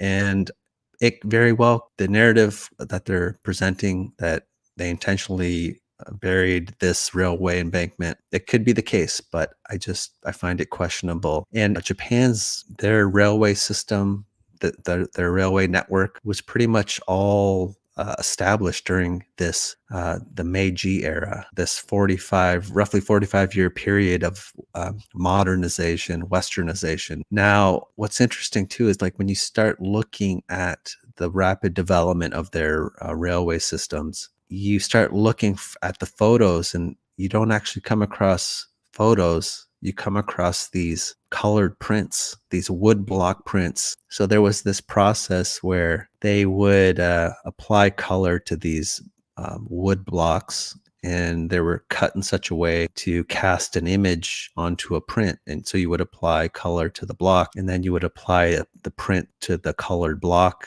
and it would leave an image. And they had several blocks, so they could create these prints. And a lot of the modernization that occurred during this period of time, the Meiji era, a lot of that was captured with these wood block prints as opposed to real photos. So here's one of these woodblock prints. I find that extremely interesting that there were no photos, just these woodblock prints from that time period. Right. That is fascinating. And they capture the imagery. That's why I love using a mix of these type of illustrations with the photography. Mm-hmm. I mean, it's beautiful. It is. I mean, look at the train. It looks like and there's one right behind it there. Wow. It looks like, you remember, gosh, used to get like the school bus cookies and stuff like that. Do you remember those? Yeah. Do you mean like they were animal crackers or something? Or yeah. I call them school bus cookies because they came in a little cardboard, school bus thing, and it. And then they had the Ringling Brothers animal cracker ones. Yes. That's what this one reminds me of. It was like that circus thing, like the colors and everything. And I see what you mean. It does give you that effect. The colors have, when I did a video just of those illustrations and stuff mixed in, and they give you a sense of nostalgia. Do you all know, are you getting that too when you look at these things? And I want to bring this up too. This is something, you can believe it or not, but I happen to believe it. I believe in something called race memories, and or at least the concept or the idea of race memories, where everything that's happened in history, at least what we think is our history, gets ingrained, like the memories of those people, the experiences, gets ingrained, embedded, encoded in the DNA and gets passed on to the next generation. So even though you don't have, you consciously, you don't access that, just like Jennifer said, there's like a familiarity, there's like a nostalgia, almost like you feel like, oh, I've remember that, or I've seen that, or I feel like I was alive during that time, or I feel like some kind of synchronicity with those images and that time period and events and that kind of stuff. So again, it's not a concept that's, a lot of people believe in, but it's just something I really think there's something to it. I think it is too. And can I add this? Okay, go with me on this, because I'm glad that we're having this discussion, because I was trying to understand why it was triggering so many feelings of nostalgia.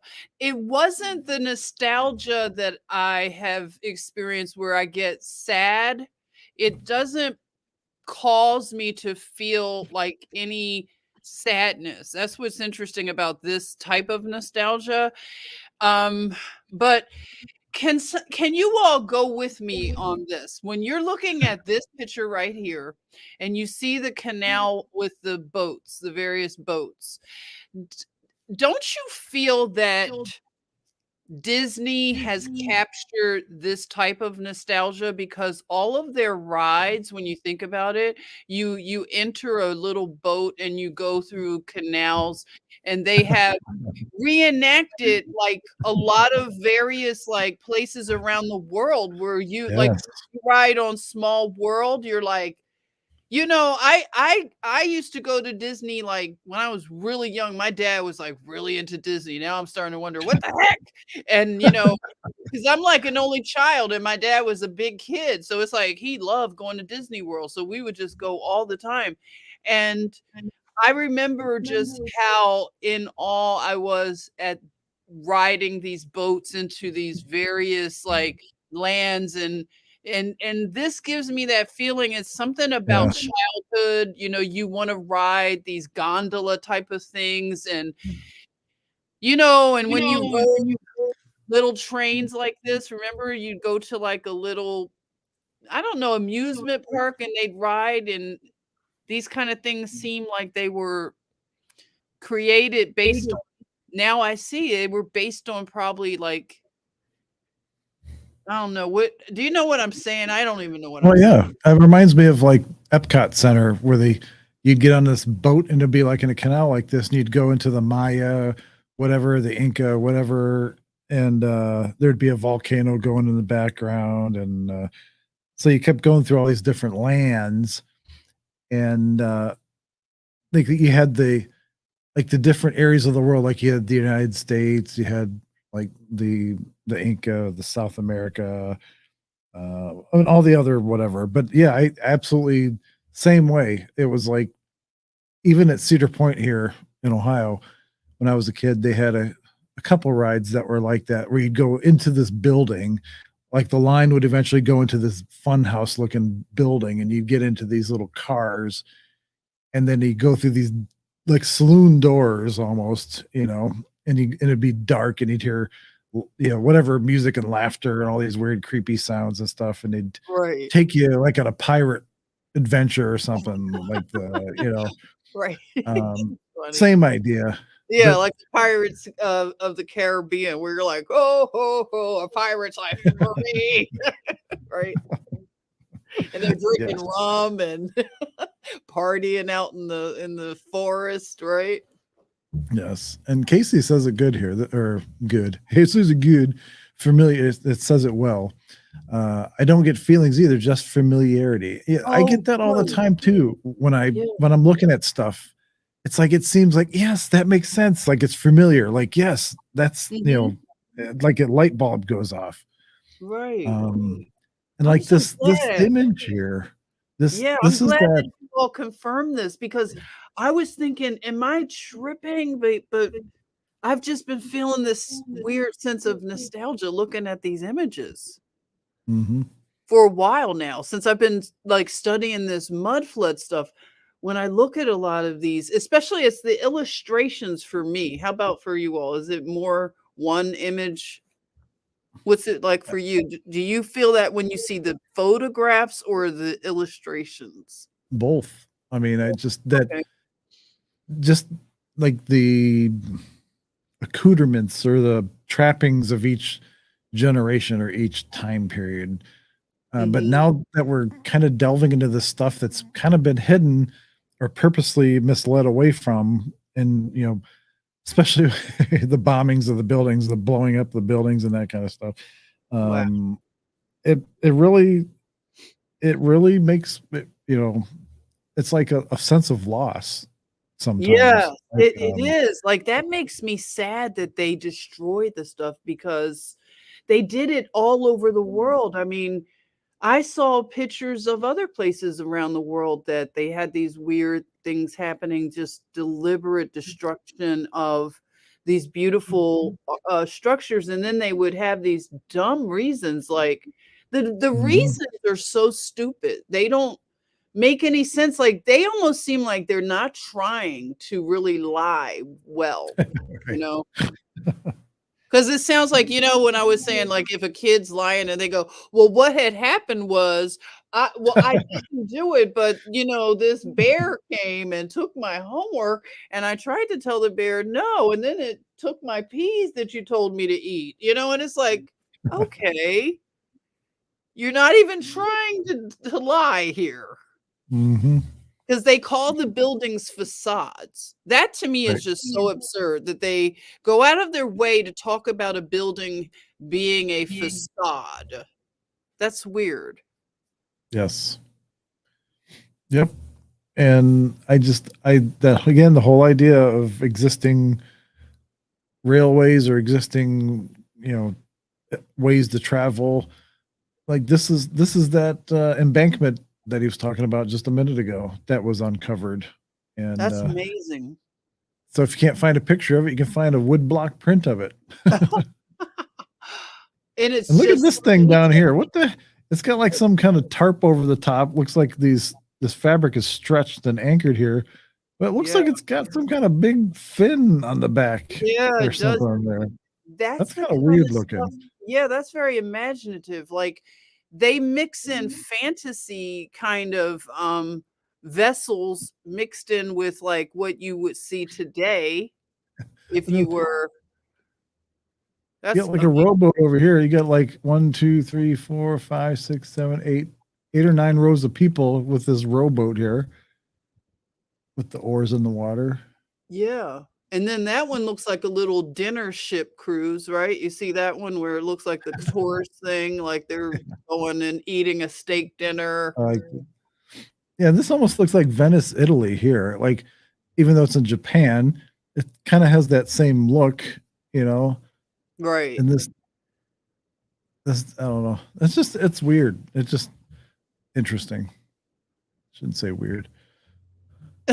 Yes. Casey says, but destroyed around the same time, same type of structure, but they don't do that much now. Why? Yeah, it Yeah, is kind of a coinky dink, isn't it? it is. Especially when most of these, if not all of these structures were still in great shape, were still functional, like they weren't dilapidated or anything like that. And Right. we got some crazy yahoos. And you notice the military was always involved Yeah. in these, like to assist, Mhm. Yeah, I noticed that. So let's see what, there's only about a minute left of this. Showing what the embankment looked like. Not a photo, but a print. And here's another one. So again, it's an interesting phenomena. You've got this embankment that gets rediscovered in 2019. They're able to infer that it existed, and the evidence for its existence is primarily these prints. Interesting stuff. And of course, they also had these horse and mule drawn trolleys as well. So I guess we're just questioning things, and we didn't necessarily prove anything, but I just wanted to share some of these things with you guys. I found it kind of interesting. So I think that's it for today. But until next time, take care. Bye. Big in Japan. That's funny. Wow. I always love somebody else's version of a popular song Right.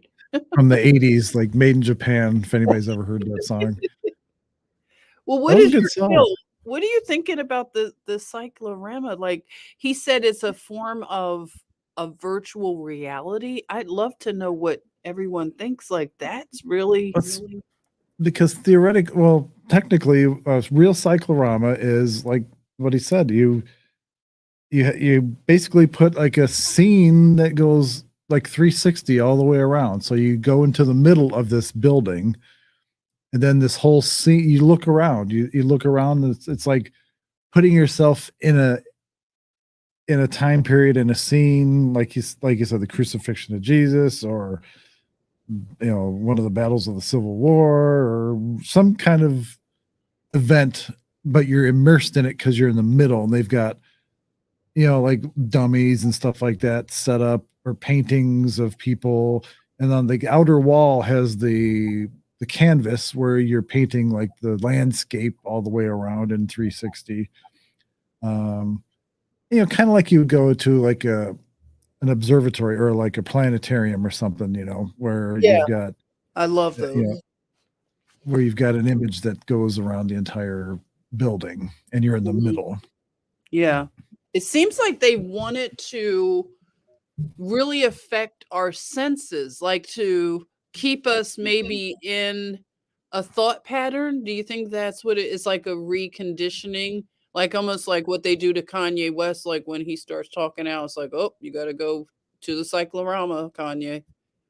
It's like That's weird, where they used to. Camera's lost focus. What the heck? Oh no! How bizarre. Keep talking.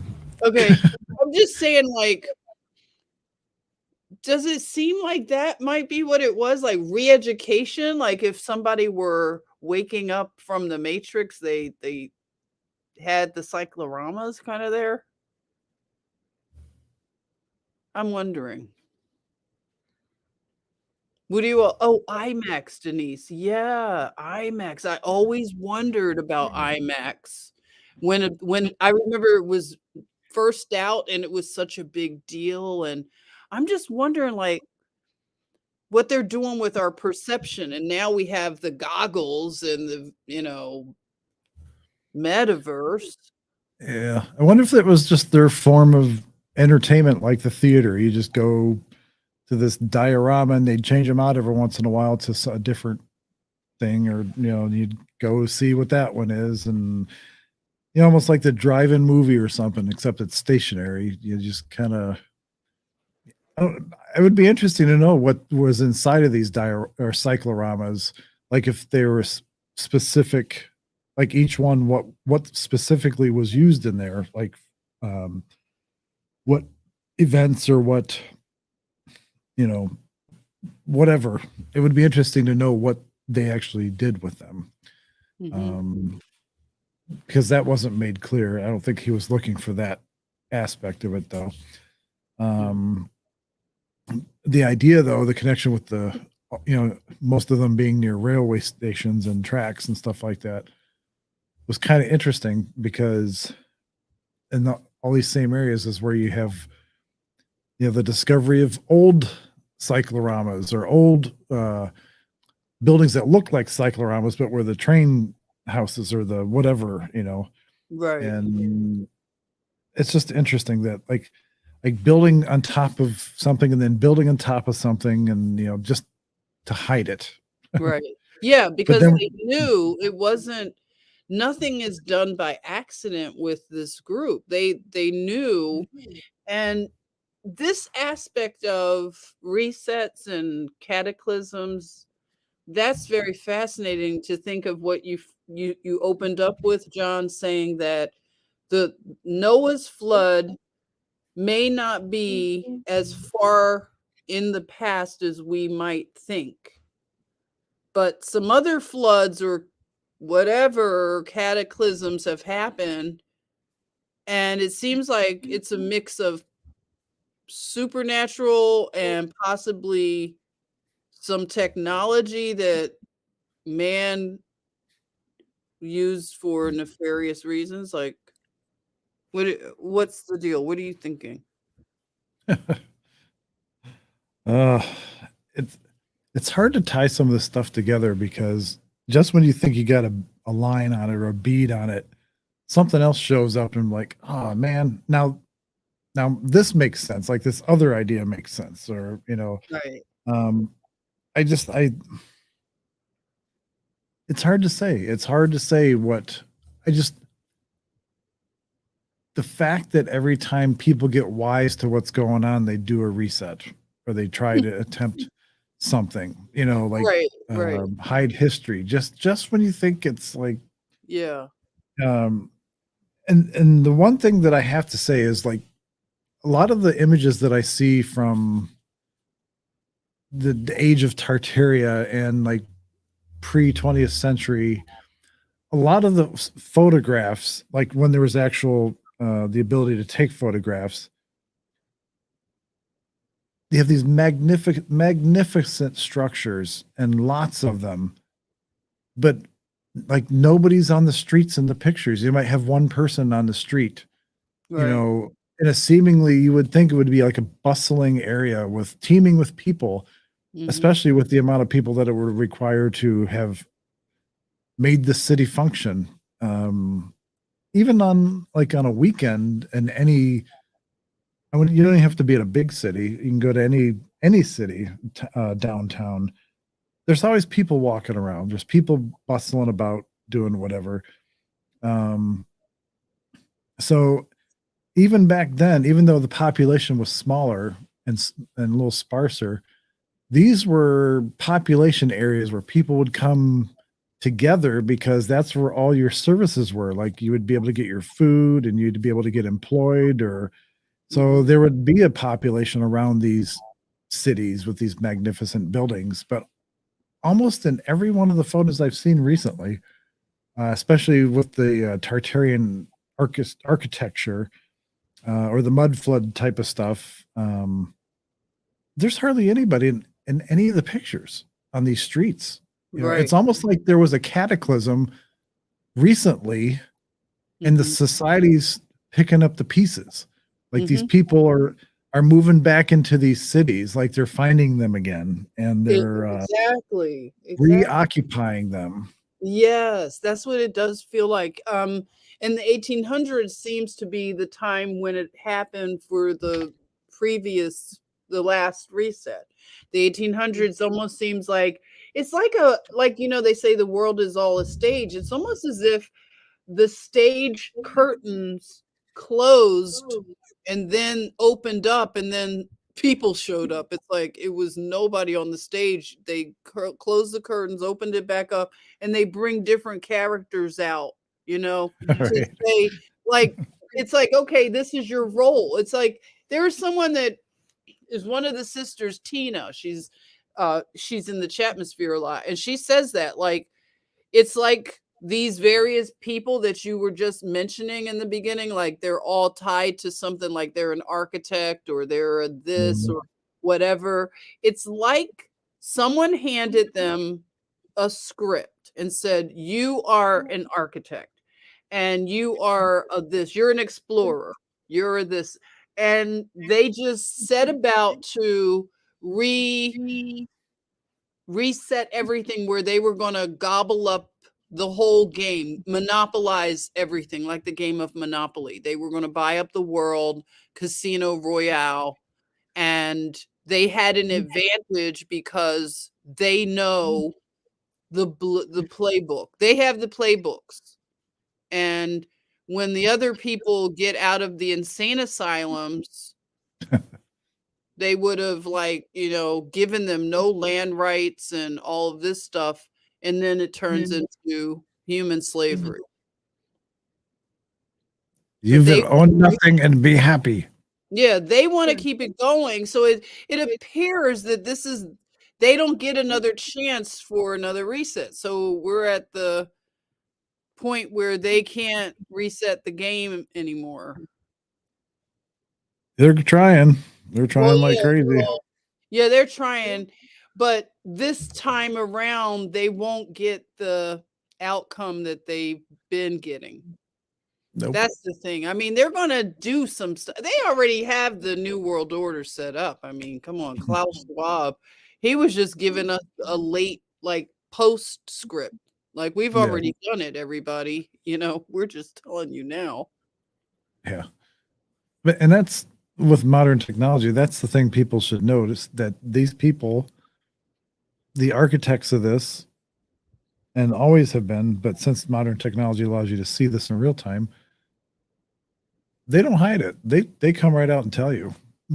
They expect you not, most people aren't going to believe it, but they come out and say it. They come out and tell you, this is what we're doing. He said it in Davos the other day or whatever.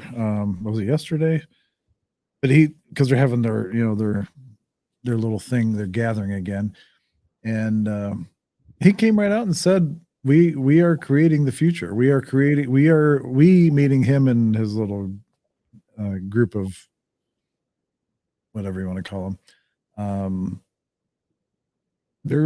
That's what they've done, and that's what they're doing. That's what they're trying to do, and they aren't going to be stopped, basically. And but I think they're in for a rude awakening, and this whole 12 monkeypox thing, and I'm waiting for the murder hornets to come back out too to make an appearance. Yeah, I think people are dumb, but anyway, that's why it's called the Great Awakening, because I think we are to the point where we're beyond the tipping point of the majority of the population is aware some kind of shiz is going down, and things aren't right. And so they're starting to pay a little more attention to stuff. Yeah. And so when some of these puppets start talking and some of these parrots start talking, it just seems like gibberish because they're not listening to them anymore. And it's like, really, you're saying that again? But I just found something. I had it in this folder and I didn't realize it, but it mentions Easter Island. So I'm gonna read this. This was another thing that I found. Has anybody heard of the Inga, INGA with like a little umlaut over it, Inga stone? No. Wow. No. So I'll show a bigger picture of it, but this is the Inga stone. Oh, wow. Located in Brazil, it is a world archaeological wonder, over 6,000 years old, and has hundreds of symbols. Egyptian, Phoenician, Sumerian characters, also similar to the Easter Island Rongorongo. See, I would like to be some guy that sits around and makes up names, and like, where did that name come from? Rongorongo. I like these kind of names though. Rongorongo. These are cool. It's like, is that how they talked and somebody just wrote it down? Oh, you're Rongorongo. And so that's what the guy thought he said, and just that's how he spelled it was. Oh no. And he's really telling him he's about to fall off the cliff into the ocean or something. Like, oh, he said Rongorongo. That must be some kind of royalty in their culture. Rongorongo. Anyway, and mainly symbols of the Gnostic language, the oldest and rarest of humanity. On the stone appears the constellation Orion, the road milk, whatever that means, the road milk, messages of a world disaster to come. In the future, methods of opening mental doors and traveling to dimensional worlds, math, formulas, equations, and many other shocking things. Pedra de Inga, I guess that's who the stone's named after, is an archaeological monument identified as Coatiara. Why can't you just say Rongo Rongo? Ita Coatriata or Catriara. A taco and a tiara. It looks like a taco and a tiara. I'm sorry. There you go. It does look like a taco and a tiara, which consists of a rocky terrain with rock inscriptions carved in the rock, located in the municipality of Inga in the state of Paraiba. The term, whatever that is, comes from the Tupi language, Ita meaning stone, and Kuatiara crossed out or painted. So, wow. Here we go. That is very fascinating. So just give you an idea, some of the stuff that's carved on there. That's really unique. I've not seen hieroglyphics like this. Yes, the Inga stone. Inga stone. And think about like that the Georgia stone has different languages on it. Like You're talking about the guide stone? the Georgia guide stone? stones. Like they try to make that out to be something cool, but it's not as cool as this other stuff. Right. Yeah, the Georgia Guidestone is basically just a monument, a statement to the architects of all these resets, stating that, yeah, this is what we're doing. We've been doing it. It's right here, so everybody can see it. Yeah. And And we'll they call say you it in a ghetto way. They do it in a ghetto way. And it's like instead of putting it on real quality stone, it's like they use loose leaf paper from the dollar store. I'm serious. No, that's good. I like that analogy. My mind was compared to like this vellum paper.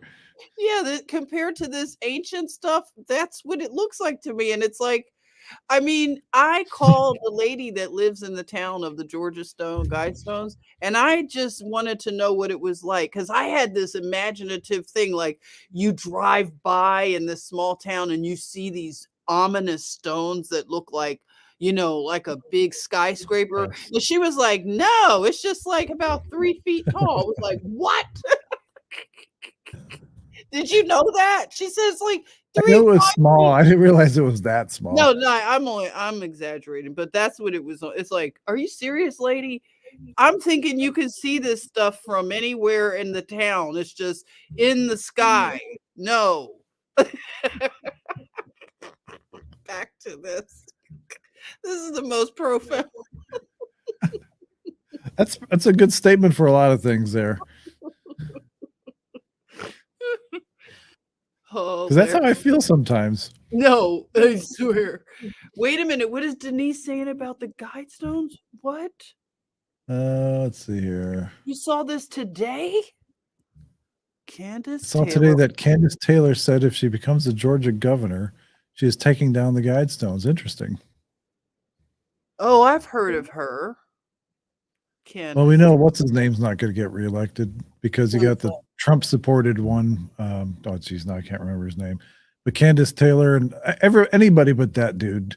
Anybody. And Rat Fink and all the other guys that are down there. Right. It's terrible. And the rotten peach, I call it here in Georgia. Georgia's such a beautiful state too. It is. And it's got rotten people here. Yes. Dirty South. The dirty South. Dirty red clay rotten people. It's like, but the place is gorgeous. It's just they have a lot of good people, but it's like in the city, like Atlanta is the problem. Can we just get Atlanta is kind of a world unto itself. Atlanta is the portal. That's the portal to the devil's bathroom.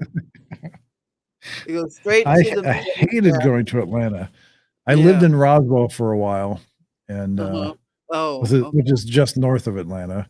Right. And so I was doing work for a private company. Actually, it was my old high school teacher who started a technology company. We were designing distance learning buses or trailers, I should say.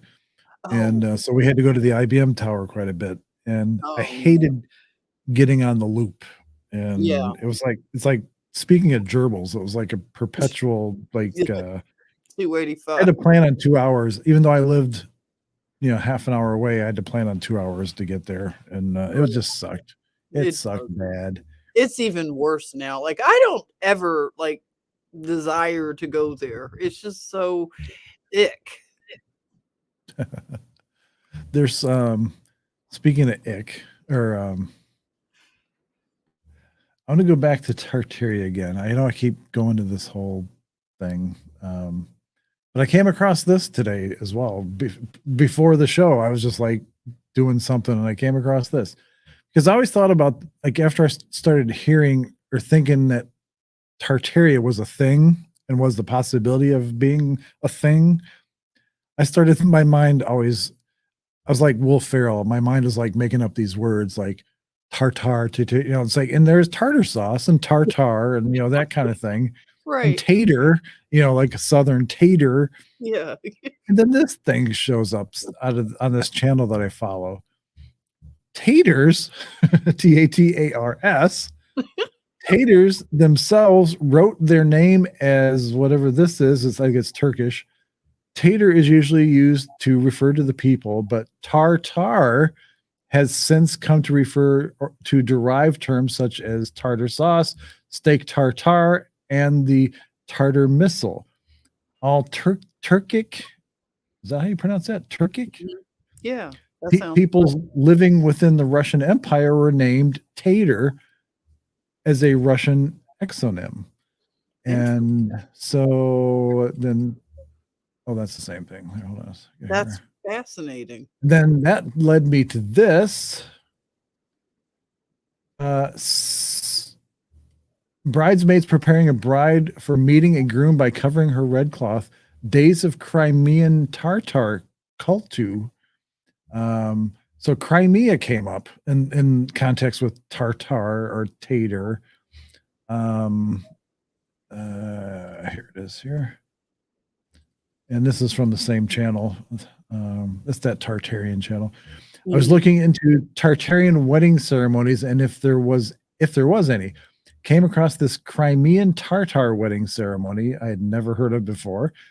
But something about the photos made me think of something I discovered in my local area, Shriners. And I did too. So when I saw those pictures, I thought of Shriners. Did you know all Shriners are Masons, but not all Masons are Shriners? Is there a connection to the Tartars and the Shriners? Or am I overthinking? What do you think? And then so I took it a little further. Oh, wow. Oh, these are the same pictures. Hold on a second here. Sometimes I extract the pictures individually if I want to blow them up or whatever. Right. So here is Karnak Shriners. Is anybody familiar with the word Karnak? You should be. Yeah, from It's Egypt. It's a temple in Egypt. And Johnny Carson played the great Karnak. That's right. You can't forget that, John. Come on now. He would put the little envelope up to his head, and then Bill or McMahon, Ed McMahon or whatever, would sit over there and he'd make all kinds of weird comments like, "Oh yeah, oh he's there." He'd make all these dumbass comments. And, he was drunk, I think they said. It sounded like he was drunk. Yeah, I think he'd get drunk during the show. So if you look at the word Karnak and then you look at the symbol for Shriners, we're going to come to that here in a second. To become a Shriner, a man must first become a master mason in what is known as the Blue Lodge. Never heard of that until today either. The only way to become a Freemason, which involves taking a series of 3 degrees, entered apprentice, fellow craft, and master mason, is to ask one. Shriners International. Now look at this symbol. This is an Egyptian pharaoh head here. See the like the it looks King like Tut Obama. looking. Doesn't that look like Obama? I'm sorry, white I version. keep derailing everything being Well, he's only, people keep saying he's the first black president. He's the first half black president. One of his parents was white. So he's just as much black as he is white, and as much Yeah. white as he is black. I know. So They always suck do it, that suck crap. it for those of you that think that he's anyway. You guys have to take half of them, okay? We can't take That's the whole right. movie. Yes. That's why I'm But glad see, that you guys to claim them too. I'm tired he's of a cracker. Yeah, let him be one. Shriners International, also commonly known as the Shriners and formerly known as the Ancient Arabic Order of the Nobles of the Mystic Shrine, is a Masonic society established in 1870 and is headquartered in Tampa, Florida. Sorry, Tampa. 1800. You've got the what's their names down there too, but they're in Clearwater. Oh yeah, you said the Scientologists. Yeah, I didn't know that until you told me that. I always thought it was always LA. Nope, Clearwater. Interesting. It's interesting though that I never knew this was their former name, was the Ancient Arabic Order. And if you look at the symbology, like the scimitar right here, that's definitely Arabic. Definitely. This half moon or crescent moon, and but then you've got the Egyptian symbol in the middle. Yeah. Which is all up. completely It's all not the same. You know what I do? I call it all Babylonian. That has helped me to stop getting. I think that's part of the grift is they want us to think it's all chopped up and compartmentalized. So I just call it all Babylon. Let's see. Denise says, used to have a high school teacher who said Johnny Carson got the Karnak character from him. He referred to himself as the Great Karnak. Yes. Are you kidding, Denise? That's funny. Well, Julie says Tatar. Tatar. Hey, Julie. Tatar. I love it. Tatar. Tatar. Like T-tar. You just make up all kinds of stuff with that. But I know Jennifer's into this too, but the symbolism always catches my eye. It doesn't matter how innocuous the organization seems to be. The symbology is very important to me because this grift, as Jennifer is so aptly calls it, that's one of the linchpins of this grift is the acceptance of the stuff right in your face. Like you're just blindly accepting, oh, like that's a cool logo. Like nobody's like looking at it and like, WTF people, where did your logo come from? Where did this, but nobody's, you've, oh geez, don't even get me started. No, I know what you mean. No, I get what you're saying. It's so crazy that it's right there in our face. And it has been. It's like, gosh. Yeah, it literally has been. And it's no going back now. Do you realize we cannot go back to not, they say, I can't unsee this. Right. Yes, Denise. Yeah, that statement is becoming more apparent in our current circumstances as time goes by.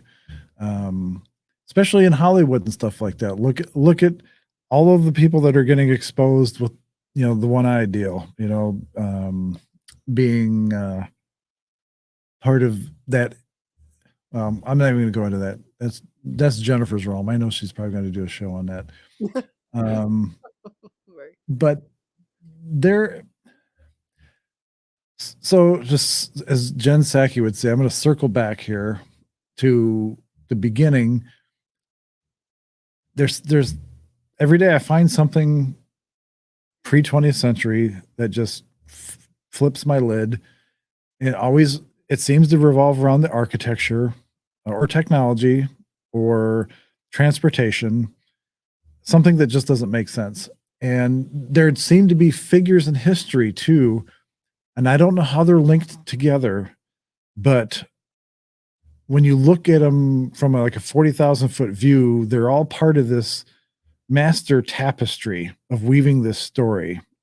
And, whether they were wittingly or unwittingly doing it, I think some were trying to go against the system and give us clues in the future. Like Jules Verne, for example. I think Jules Verne was, even though people really think, Journey to the Center of the Earth is a work of fiction, I believe that Jules Verne believed that it was real. I do And too. I believed he presented it as fiction because he didn't want to be pointed out or singled out in this time and be ostracized for going against the plan, so to speak. Right, because people wound up in asylums, right? And yeah, I guess he did what is the guy who did Eyes Wide Shut? He did a number like him, right? He knew it was dangerous. Eyes Wide Shut. The guy, do you all remember in 2001 Space Odyssey? Oh, Kubrick. Arthur C. Clarke and Stanley Kubrick. Stanley Kubrick. Yes. He did do his disclosure, and people believe he was taken out for it, but I think it's I have that video. oh really, I think it's an interesting way to disclose through fiction, supposed fiction writing, things in that way, but really disclosing. So I do, and I believe that in every generation there's people, like, look at the modern entertainment industry and Hollywood and music and that kind of stuff and all the deals with the devil and all that. I think that every generation has their group that's trying to break free from that and trying to expose it. And like Stanley Kubrick was one of those people, and I think Jules Verne in some way was one of those people. I think Mark Twain even was one of those people. Yeah. There's just too many people that had a lot of influence in the 1800s, and too many coincidences. Like your guy, the Smoky guy, Willis. Yeah, Willis, definitely. Look at all the freaking jobs that this guy had. I mean, he literally was like, it was so comedical that, like, it would be almost like saying, he was a doctor, dentist, lawyer, sports team owner, architect. He had like 20 or 30, like, and he was involved with the Masons. Yeah. He went to all these different cities. He ended up in Los Angeles. He was like, went to the Mormons in Utah, and he did something there and established some kind of whatever there. The dude seemingly had all this money, and he bought up all this land in different areas and developed all this land. He just did a lot of weird, just random stuff in his life. Yeah. And seemingly like by himself, and right. Yeah, it didn't really talk too much about all the team of people he had to have around him, but you just assume things, but that when I came across that article for his obit, I guess it just stuck out. Like, so many alarm bells went off, because there's no way any human could achieve all of that. He literally would have no free time ever, like nothing. He wouldn't be able to sleep at night. Sorry, my brain's just working a mile a minute now. One of the other members of my list of people that I'm compiling that was woven into this is Charles Darwin. And when you look at the religious aspect, Christianity and having faith, of the belief in a God, in the 1800s pops out Charles Darwin with the theory of evolution. And it just almost seems like a lot of stuff, as things started gaining momentum, something would happen. They'd bring in a ringer, or they'd put somebody in place to debunk it, or to propose another completely different theory. Or it's just interesting how these people just kept popping up, and just kept countering the narrative, or creating the narrative, right? Or trying thank you. That's to derail the narrative. But you think about, as you're saying that, I thought of modern day would I would think of Bill, Bill, right? Don't you think of Bill? Yes. He seems like a guy that, people have questioned Bill Gates's origin story. Like they're like, he didn't start that company all by himself. Like a lot of these guys, even the Facebook guy, he doesn't. Well, no, Facebook was a DARPA project. They eliminated his competition and then gave the platform to Mr. Zuckerberg. Exactly. And created a narrative for him, right? So it's like the same with all these guys that you're mentioning from the 1800s. They have these weird scripts that give them all of these super like human type of feats. Like they could not have done all this stuff. Oh my gosh, look at him. He's despicable. But look at the caption. I know. He's so gross. Why? I'm not going to say it. I want to say something. I can never say like. I know. You guys probably know what I'm saying. Why hasn't anyone done it yet? Why? That's all. And I'm not going to say anything more. Why hasn't anyone just done it? Just done the thing. That's all I'm saying. John, do you know what I'm saying? Why hasn't a person just gone? I know they threw a pie in his face over in Europe. Why hasn't anyone just... Okay, that's all I'm going to say. There, and again, too, I think Jonathan Swift, who wrote Gulliver's Travels,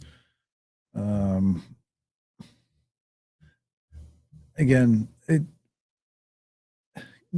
here, I'll read the text. Gulliver's Travels are travels into several remote nations of the world in 4 parts by Lemuel Gulliver, first a surgeon and then a captain of several ships, is a 1726 prose satire by the Anglo-English writer and clergyman Jonathan Swift, satirizing both human nature and the traveler's tales literary subgenre. It is Swift's best-known full-length work and a classic of English literature. Swift claimed that he wrote Gulliver's Travels to vex the world rather than divert it.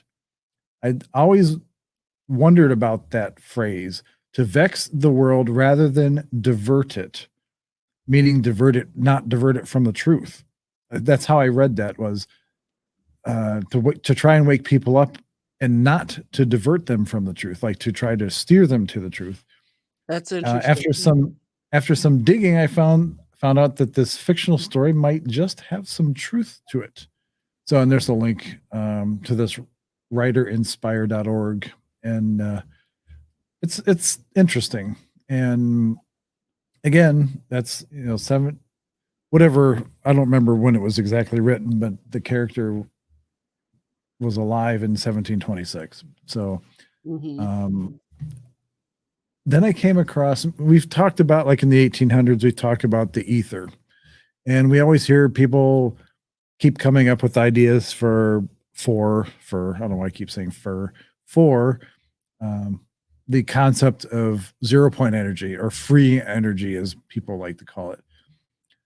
I believe it exists. I believe that some of our previous advanced civilizations have taken advantage of it, and that has also been suppressed. So I ran in, that was, I promise this will be the last rabbit hole I talk about that I came across the last couple of days.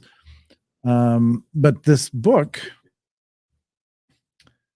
The Energy Evolution, Harnessing Free Energy from Nature, Victor Schauberger, translated and edited by Colin Coates, Volume 4 of Ecotechnology. So this Victor Schauberger is taking the ideas from somebody, I want to say it was from like the 1800s or whatever. This dude here, and this guy that originally he drew all these schematics. This was in 1840 when these were drawn. Again, Wow. this is the whole 1800s again. Exactly. Wow. The Energy Evolution, Harnessing Free Energy, blah, blah, blah, by Dale Pond.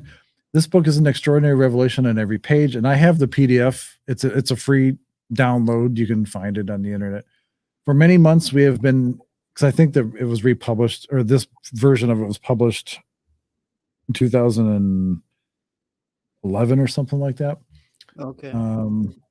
For many months, we have been exploring what Keeley and Russell said about natural and dynamic polar forces.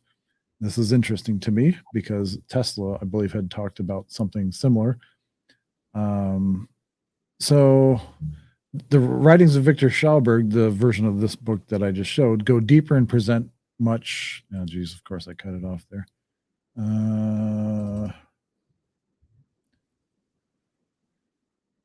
Present much finer detail from his perspective of inventing and making actual machinery to capture and use these forces.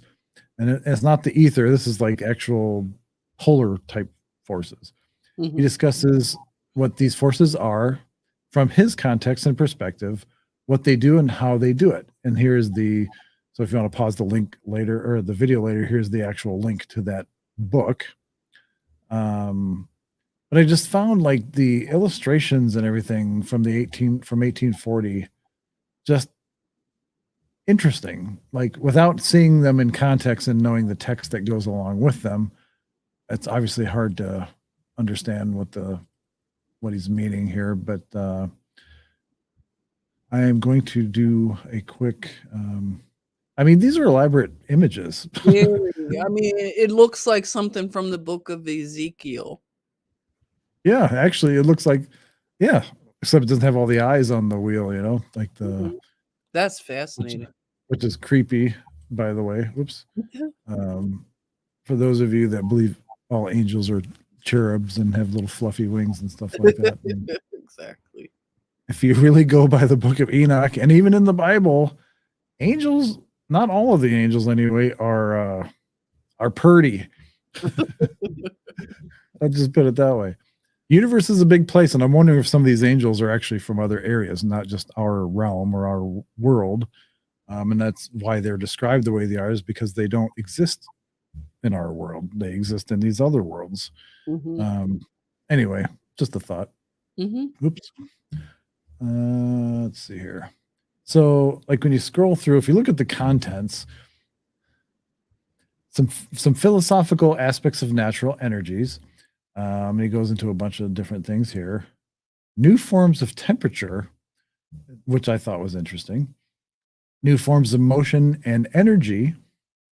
The reactive fuel economy, the practical application of cycloid space curve motion arising from processes of cold oxidation. I mean, this guy really goes into depth with a lot of this. This is like he's not just like pulling it out of his ass. Right. Pardon Wow. the French. New views of electromagnetism, nature of water, its conduction and use for transport, meaning I think of a current or whatever. Maybe not. The air turbine, early developments in implosion machines. Now, if you think about cars, they're internal combustion engines. Right. These are implosion machines. So they're not exploding, they're imploding. Interesting. So the ennoblement of water, machines of the genus repulsator, the climator. That sounds like something you could buy on Amazon or something. That's especially if you're single or something. Oh no. Machines of the genus repulsine. Last letters from Victor Schauberger, which I thought was interesting. Like he actually had this guy's letters. Oh. The Popal report. And then he's got a list of illustrations, blah, blah, blah. But this is really if you're into this kind of stuff, this guy really presents a lot of stuff here. And I think it's worth looking into for somebody that wants to look into that. And definitely. Thank you for sharing that. That could keep you busy for a minute. Yeah. So if you or your family members or whatever are interested in that kind of stuff,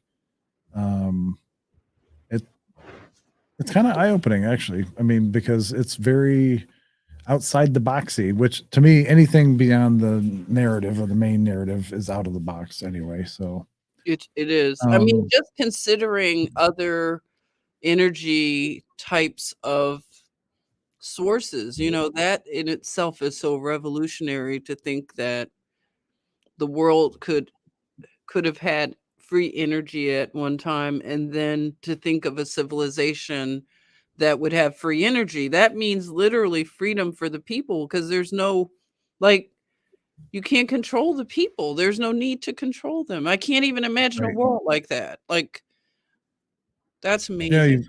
that's, everybody's independent of the grid, independent of, they're growing their own food and, they've got their own source of energy. Um, yeah, I would just put a crimp in your plans. Yeah. No need for crime when you think about it. So nobody is scheming against another person. No Mhm. need to do it. You don't have a motivation to do things against people. I'm sorry, I'm looking at memes and I keep running across stuff that I just kind of, while you're talking, it actually, some of it's tying in. And Of course. anyway, especially when you said, like, you can't unsee this. Oh, yeah. Right. Like, Oh my gosh. It's like she's trolling us. She can't be doing, like, this has to be intentional that yes, she this does. whole thing is a troll to get people to wake up. And because Yeah, there's there's so no many way. intentional things that if you're, I, oh my God, I'm going to go on a rant again, but, just like, you guys know who Vince Neil is, Motley Crue, if Oh, you're in yeah. the 80s into hard rock, heavy metal, whatever. Here's another one that you can't unsee. Stop sending me this. That's funny. He has a sense of humor. This is really sent by him, or was that just a meme created? That was sent to Vince Neil. And he posted it like as a, like, that's cool that he has a sense of humor. There's, uh, That's fun. Oh, Casey, I love what Casey just posted, that frequencies help growth of food. yeah, Exactly. Like, totally. That's what I thought of when I read The Smoky God, is like the food just grows because the frequencies, everything is just conducive. Everybody's healthy and glowing, and like, that is amazing. yes, it is. It just makes, I don't know. I'm not going to say it again. And for those, this is if I had a picture, like a picture's worth 1,000 words, or a picture represents what's happened with history and what's happening right now.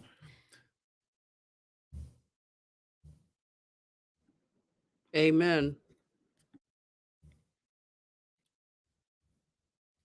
If you're really talking truth, then it you don't mind it being questioned because you know it's true. That's right. Sorry, I've got a couple appropriate ones. I always want to end on something funny. You guys know me by now. I am a total memer, and I'm a total, to me, like, a meme can say a lot more than just me saying something. They're And powerful. That's why, it is a form of warfare. and speaking of warfare,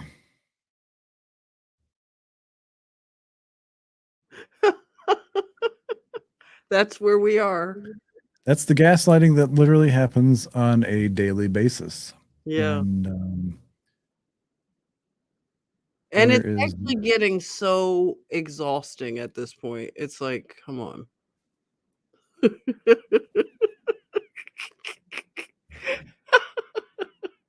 That is I know, because you can't unleash everything. Come on. You gotta pace yourself. and I always like to have this one in the mix too, because it's NASA. Yeah. For those that just go along with the narrative, I always bring this picture up. Who the F took this picture of this lunar module leaving the moon? I love to hear somebody stumble through an answer. I actually came across the video last night that blew me away about the moon and all the stuff they've discovered on it. And they showed pictures, and it just blew me away. And there's evidence that the moon is hollow. I've heard that. Let's see here. Hold on, I know I got one or two more up my sleeve here.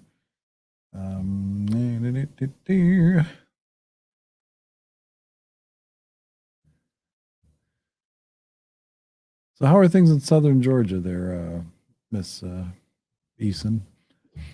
We're having some interesting storms, which I like, just these sudden sort of thunderstorms, and Oh, things get really dark and windy. I don't know. I'm weird. I like that kind of weather, you guys. I do too. I love storms. Absolutely love storms. Oh, I think I showed this one on the last show. Since I got it open, I'll just show it again. I don't know if Julie saw this one because everybody like a monkey. Oh no. It's crazy. That's the attitude, and that's how everybody should be right now. You know. Oh, hello, Linda Mom. So just got home. Let's see. Hold on. Just Hi, got home. I Linda. guess I'll be rewatching. Hi, everyone. Hi, John, Jennifer. Hello, hello, hello. Hello. Welcome. Of course, we get the most viewers right at the end here, right when we're doing the memes. The meme portion. I always loved this one. Obviously, this one's photoshopped, but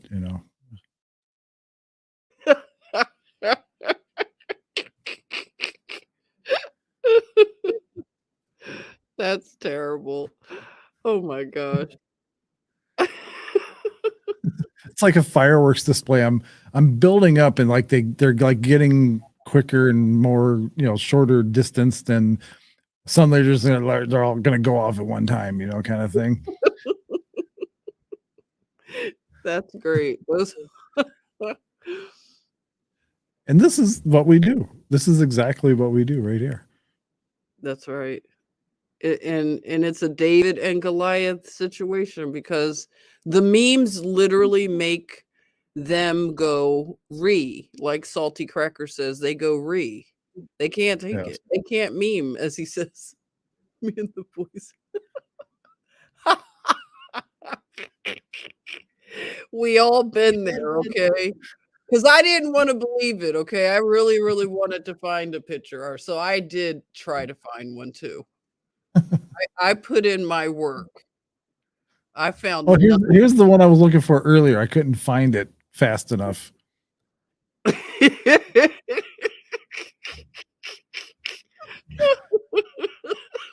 Since you brought her up. She is.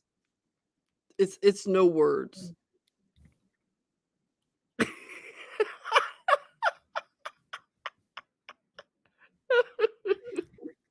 Yes, exactly. Delusion is real. And since we're talking about prehistory,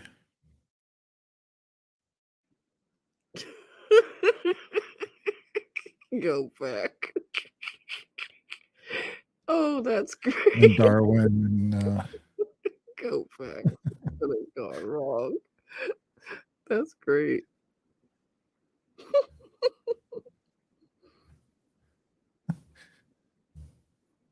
some of them I just have to. I don't want to. I just have to like move on past, because those are for some of these are for different platforms. Right? Yeah, you have to know where.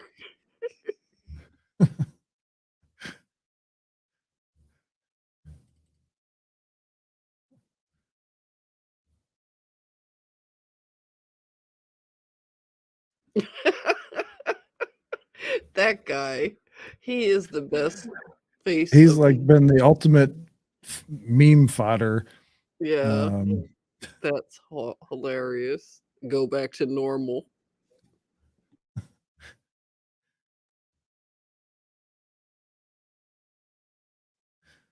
Oh geez, some of these I just can't believe I forgot about. All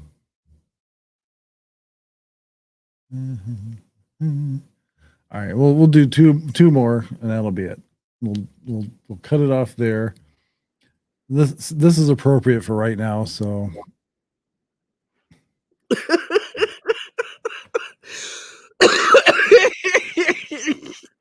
That's great.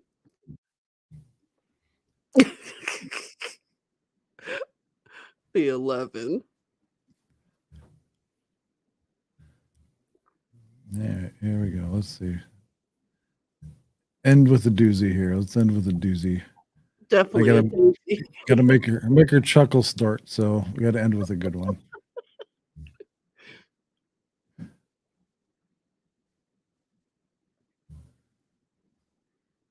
How did I think?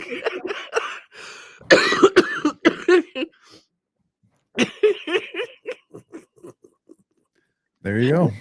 That's terrible. That's so terrible that it's good. And she And just actually looks cute in that picture, you guys. Don't hold it against me. She looked cute in that picture. And just remember this from the beginning of the show. During the late 1800s, a baboon was employed by the railroad as a signalman. He never once made a mistake and worked for the railroad until his death. He actually had a better retirement than we do.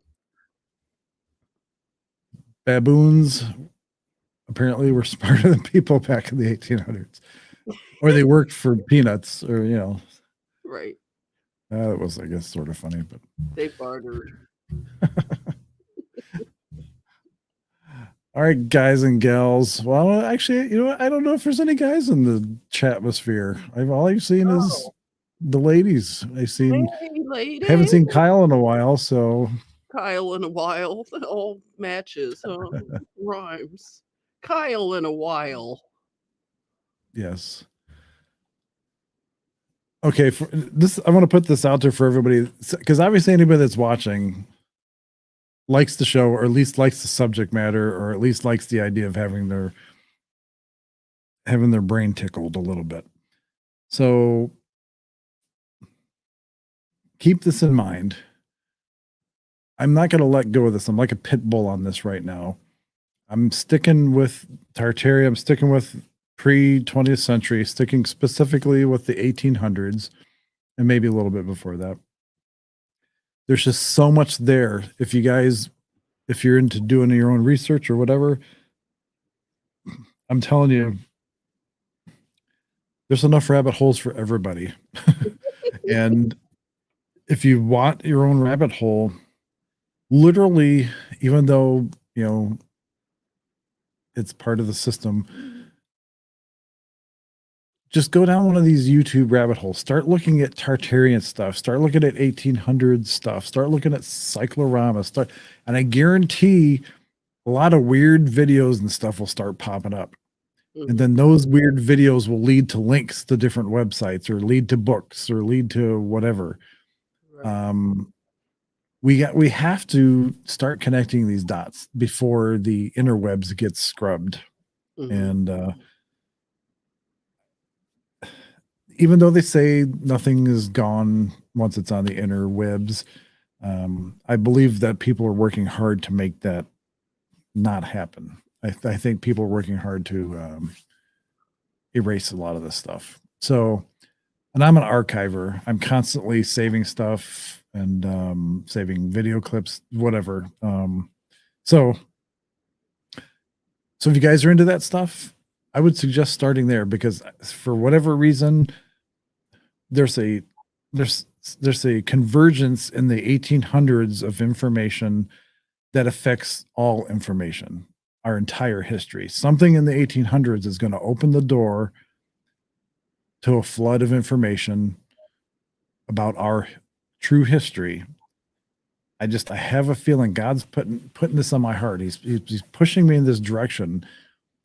The key is in the 1800s. I don't know why that is, Hmm. but some floodgate is gonna open. Something's gonna happen, and it's just gonna be boom. Everything's gonna make sense. The dots are gonna get connected. Hmm. So Agree. so if you're into that stuff, you know, start there. Also, the Library of Congress, as I stated, I think it was the last video, is a excellent resource if you go into the newspaper archives. It's called something specific. It's not the newspaper archives. It's got some kind of weird name to it. But you literally can search everything that was ever printed on a newspaper by a word or a phrase or whatever. I start a lot of rabbit holes on that site. See, Julie says, oh, I call her Julie. Might as well call her the wife. Can you guys do something on gemstones and what they were used for over time? I missed the beginning of the show, so I'm sorry if I'm requesting something that's been talked about. No, we did not talk about gemstones. That's a good idea, Julie. In fact, that makes me think of inner earth, what you're saying, because Yes. I like that idea, Julie. Especially with frequencies and in healing and growth and health and that kind of stuff. Yes. Definitely. And Denise says, I believe something big happened in the 1800s, just not sure what. I absolutely believe so. Yeah, I believe something happened, maybe more than one something happened. Yeah. If a baboon can get a job at a railroad, something else has got to be going on. Something else is going on. No, I agree, Denise, too, that the 1800s, we feel some sense of a weird nostalgia now that we've been, awakened to the 1800s being, as I say, a person of interest. And I believe this is a group effort to figure this out, the mystery of the 1800s. We all have to have input. It's a crime mystery. Yes, that's right. Not Crimea, crime mystery. Crimea. Don't cry me a river either. Right. But oh, no, I'm getting cornier as the moments go. Oh yeah, tell me about it. But also the 1800s and prior, you see a lot of maps, and this is, again, I'm going to go back to this. I'm going to keep harping on this because the world was depicted with Antarctica not being ice covered. They had accurate shorelines. There was a lot of maps of Antarctica being ice free. Same with the Arctic. Same with the North Pole. This is a really old map here, but this is the Antarctica here. You can see it's green. There's no ice. But again, it ties back to stuff going on in the 1800s and Charles Darwin and Jules Verne and Nikola Tesla. And there's just so many things happening. I mean, imagine if you amplified that into modern times, if people were like that now, like if we had Nikola Teslas that were like rock stars, because he was a rock star in his day. And you had the Jules Vernes and you had but if you had all those people alive right now and able to connect the dots for everybody, imagine what kind of world we'd be living in. I mean, it just boggles my mind the amount of information that we don't know. Let's see. Julie says that's why I was thinking that frequencies in the stones may produce enough power to transmit us through time. Even I've actually working on something like that. Wow. Now that's a thought, Julie. Love it. I'm working in my head. I have a book written. I'm not going to give the title of it because I'm sure not that everybody's going to want to steal something, but it involves time travel and it involves maybe not a crystal specifically, but it involves frequencies and how it affects your body. And I want to say something so bad, but I can't do it.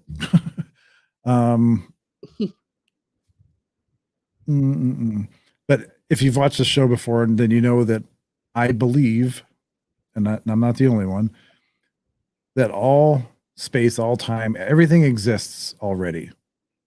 Like there's no such thing as creating the future because there's an infinite possibilities of everything already created, already existing right now. Because if you believe in the concept of time travel, for example, like if you're going to travel to the future, can I say for example any more times?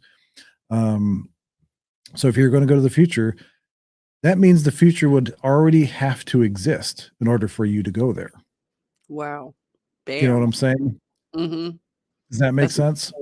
Yeah, that's like other level to even think about it because yeah, that's it's a head kicker. So I'll just leave that with you guys. But Nikola Tesla was right. He was absolutely right. Everything in our lives, in the universe, and everything in creation involves sound, involves frequencies. Even light is a frequency. Everything involved, like your emotions, everything.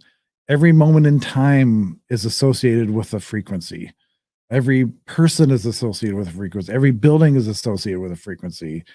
Everything, every thought is associated with a frequency. So if you're able to master frequencies or understand how they work, I think you're onto something with that, you know. And Tesla agrees with you 100,000%. Julie says, "Well, pow." Wow. There you go. That's her word. She made that up. I like "Well, that. pow." Wow. Like one of those commercials you'd see back, like for whatever, like Ronco, not Ronco, but I love the it. guy that died, the guy that snorted cocaine and did those commercials, like everything was 1999. But wait, Oh yeah, you know, yeah. it was like, Oh, he's not around anymore? But wait. no. Oh, I didn't know. Well, pow, that's her thing. Sham wow. ShamWow. Oh my gosh. Okay, it's getting silly now. So, with that being said, I hope you guys got something out of this and don't think we're a couple nut jobs, but That's okay too. yeah, I mean, it doesn't matter. I mean, it's just there's plenty of tinfoil to go around. Yeah, I got plenty. There is there's a lot going on, and I'll just speak outside of the show for a second. There's a lot going on, and I want people to understand that you shouldn't be afraid, and you should live your lives, be happy, don't be afraid. Good things are happening, good things are going to happen, and it's going to seem crazy for a while, but just know that God's got this. And let's see. Yeah, Billy Mays. That was the guy. Sorry. Billy Mays. Yes. I'm pretty sure his name was Billy Mays. Yeah. I remember that. Billy. Yeah, that was I didn't know he had died. commercials weren't the same after he left. Yeah. Oh wow. Because the dude that was his partner wasn't as funny as that guy. And he went on to keep doing the commercials, and he still does them, but he's just not funny. Like he doesn't have the same impact, you know? Yeah, it's hard to try to step in someone's shoes. Yes, Linda, faith over fear. That's absolutely right. Yeah. Thank you, Linda. And Denise says, Julie, thanks for sharing Johnny with us. Oh, that's so nice. Yes, thank you, Julie. Now she's gonna wapow. That's I'm gonna hear that when I go upstairs. Everybody like a monkey. Wapow. Yes, just remember baboons could have had jobs in the 1800s. So if you the Chinese were building the railroad, the baboons were doing the switching for the railroads. Imagine. Oh man, that's like a movie unto itself. Like it's It like is. a Michael Myers type of, or like a I was doctor. thinking Like, more like Fellini or something. oh well, yeah, that's true too. Um, just keep an open mind about everything. We're not here to tell you to believe something absolutely. We're just trying to. These things interest us, and hopefully, they trigger something in you, and they make you think about something you never thought of before. At least at least have an open mind about things. And there's a lot of things that I think are going to happen in the future that people, if you don't have an open mind, you're going to be in a bad place. And so always, always, always, always keep the faith, have an open mind. And I know when at the end of the show, I end up rambling like this a lot. Julie hates it, but see, Julie says, well, I love this show. I'm glad Jennifer and John do this one. I'm glad I do too. I'm glad Jennifer's, I'm glad Popcorn Girl's doing it with me too. There's a reason why she's not showing her face. Oh my gosh, I found some new popcorn, by the way, you guys, at just if you want to know. It's at if you have Big Lots in your area and you're stocking Oh, we do. if you're stocking up on stuff, I just want you to know Big Lots has popcorn that has it's got sea salt and pepper in it. If you come across that popcorn, your life will never be the same. I promise you. And thank me later. Just let me know if anybody goes to get the cracked pepper sea salt popcorn from Big Lots. It is something my colitis will thank you later. If you've gotten bored of regular popcorn, this is going to change your life. Well, I'm going to leave that with Jennifer because she is the expert on popcorn. I am. I'm a popcorn connoisseur. Well, I hope you have some interesting storms. We haven't had a storm here yet, and I keep waiting for it. It's already the end of May, and we usually have at least a couple good thunderstorms or whatever going on, and it just hasn't happened yet. So not yet. Well, hopefully it will. Yeah. So for all of you that stuck around for the whole time or came on towards the end, God bless you, and share it with your friends if you think it's useful or funny or quirky, or if you want to show people what crazy people look like, send them the show or send them a link, whatever. Tell them the Great Karnak sent it or whatever, yeah, it is. You gotta make it funny or people aren't gonna like clickbait. You gotta make it so they want to open it or look at it or whatever. Yeah. I think that's what I'm gonna do with the thumbnail. I'm gonna make some clickbait thumbnails. Oh, just fun. so people click on them. Great. But if other than the gem idea, which is a good idea, please, either put it in the comments or drop a line to one of us or something about anything that you come across. Even if it ties in with what we're talking about. Jeez. But you may have found a different take on it or a different spin or add to it. Let us know, because we want to keep this alive. We want to keep this whole mud flood, Tartaria, 1800s architecture, prior advanced civilization theme going. And it's out there. It's out there. It really is. Like your what is that from the show you told me? X-Files. X-Files. Now I have to watch the X-Files. Yeah, I'm serious. If you haven't watched it, I really will. That's going to be. Let's see. Astral projection is another idea. Oh, wow. That is an interesting one. I don't know a whole lot about it, just real basic. I just know that the government and the CIA were doing a lot with it through the Cold War, because they called it something else. They didn't call it astral projection. Right. Oh, geez. Distance viewing or something like, or remote viewing. Remote viewing, yes. exactly. They wanted to spy on their enemies. They wanted to sit in on meetings and that kind of stuff and look at technology they may have or whatever. So yeah, that's a good one.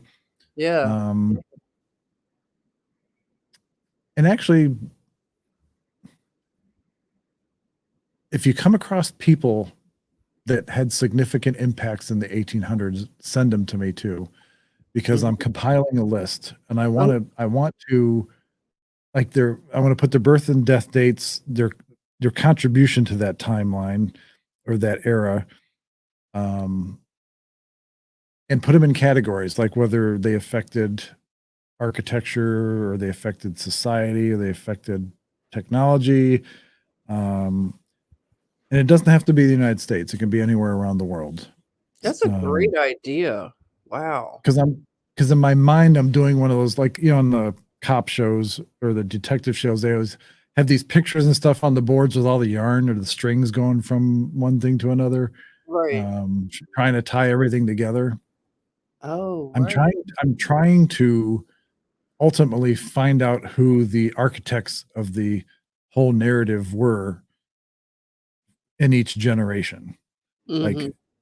if it's just the people we normally think it is right now, like, you know, with the Rothschilds and the Klaus Schwabs of the world and that kind of thing, Wallenbergs and that kind of stuff, or was it different? Was it, you know?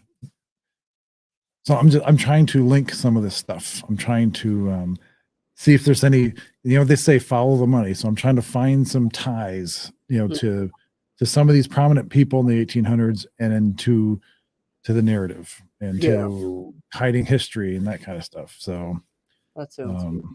I don't know. So if you guys come across anything, let me know. Okay. Remote viewing, Michael Jaco does that. Michael Jaco does everything. Yeah. No, I like Mike. I haven't talked to him, but he seems like a good dude. Yeah. Seems like he could break you in half too if he wanted to. So anyway, with that being said, love all you guys. Love you, Jennifer. And until next time, like I said, live your life, be happy. We'll find something crazy to talk about next week. We'll have some memes. We'll have some fun. Yay. And, love you all. Thanks for joining. all right. Thank you. Good night, Joel. everybody. Good night. Good night, John. Bless you. Good night. Bless you too. Bye-bye.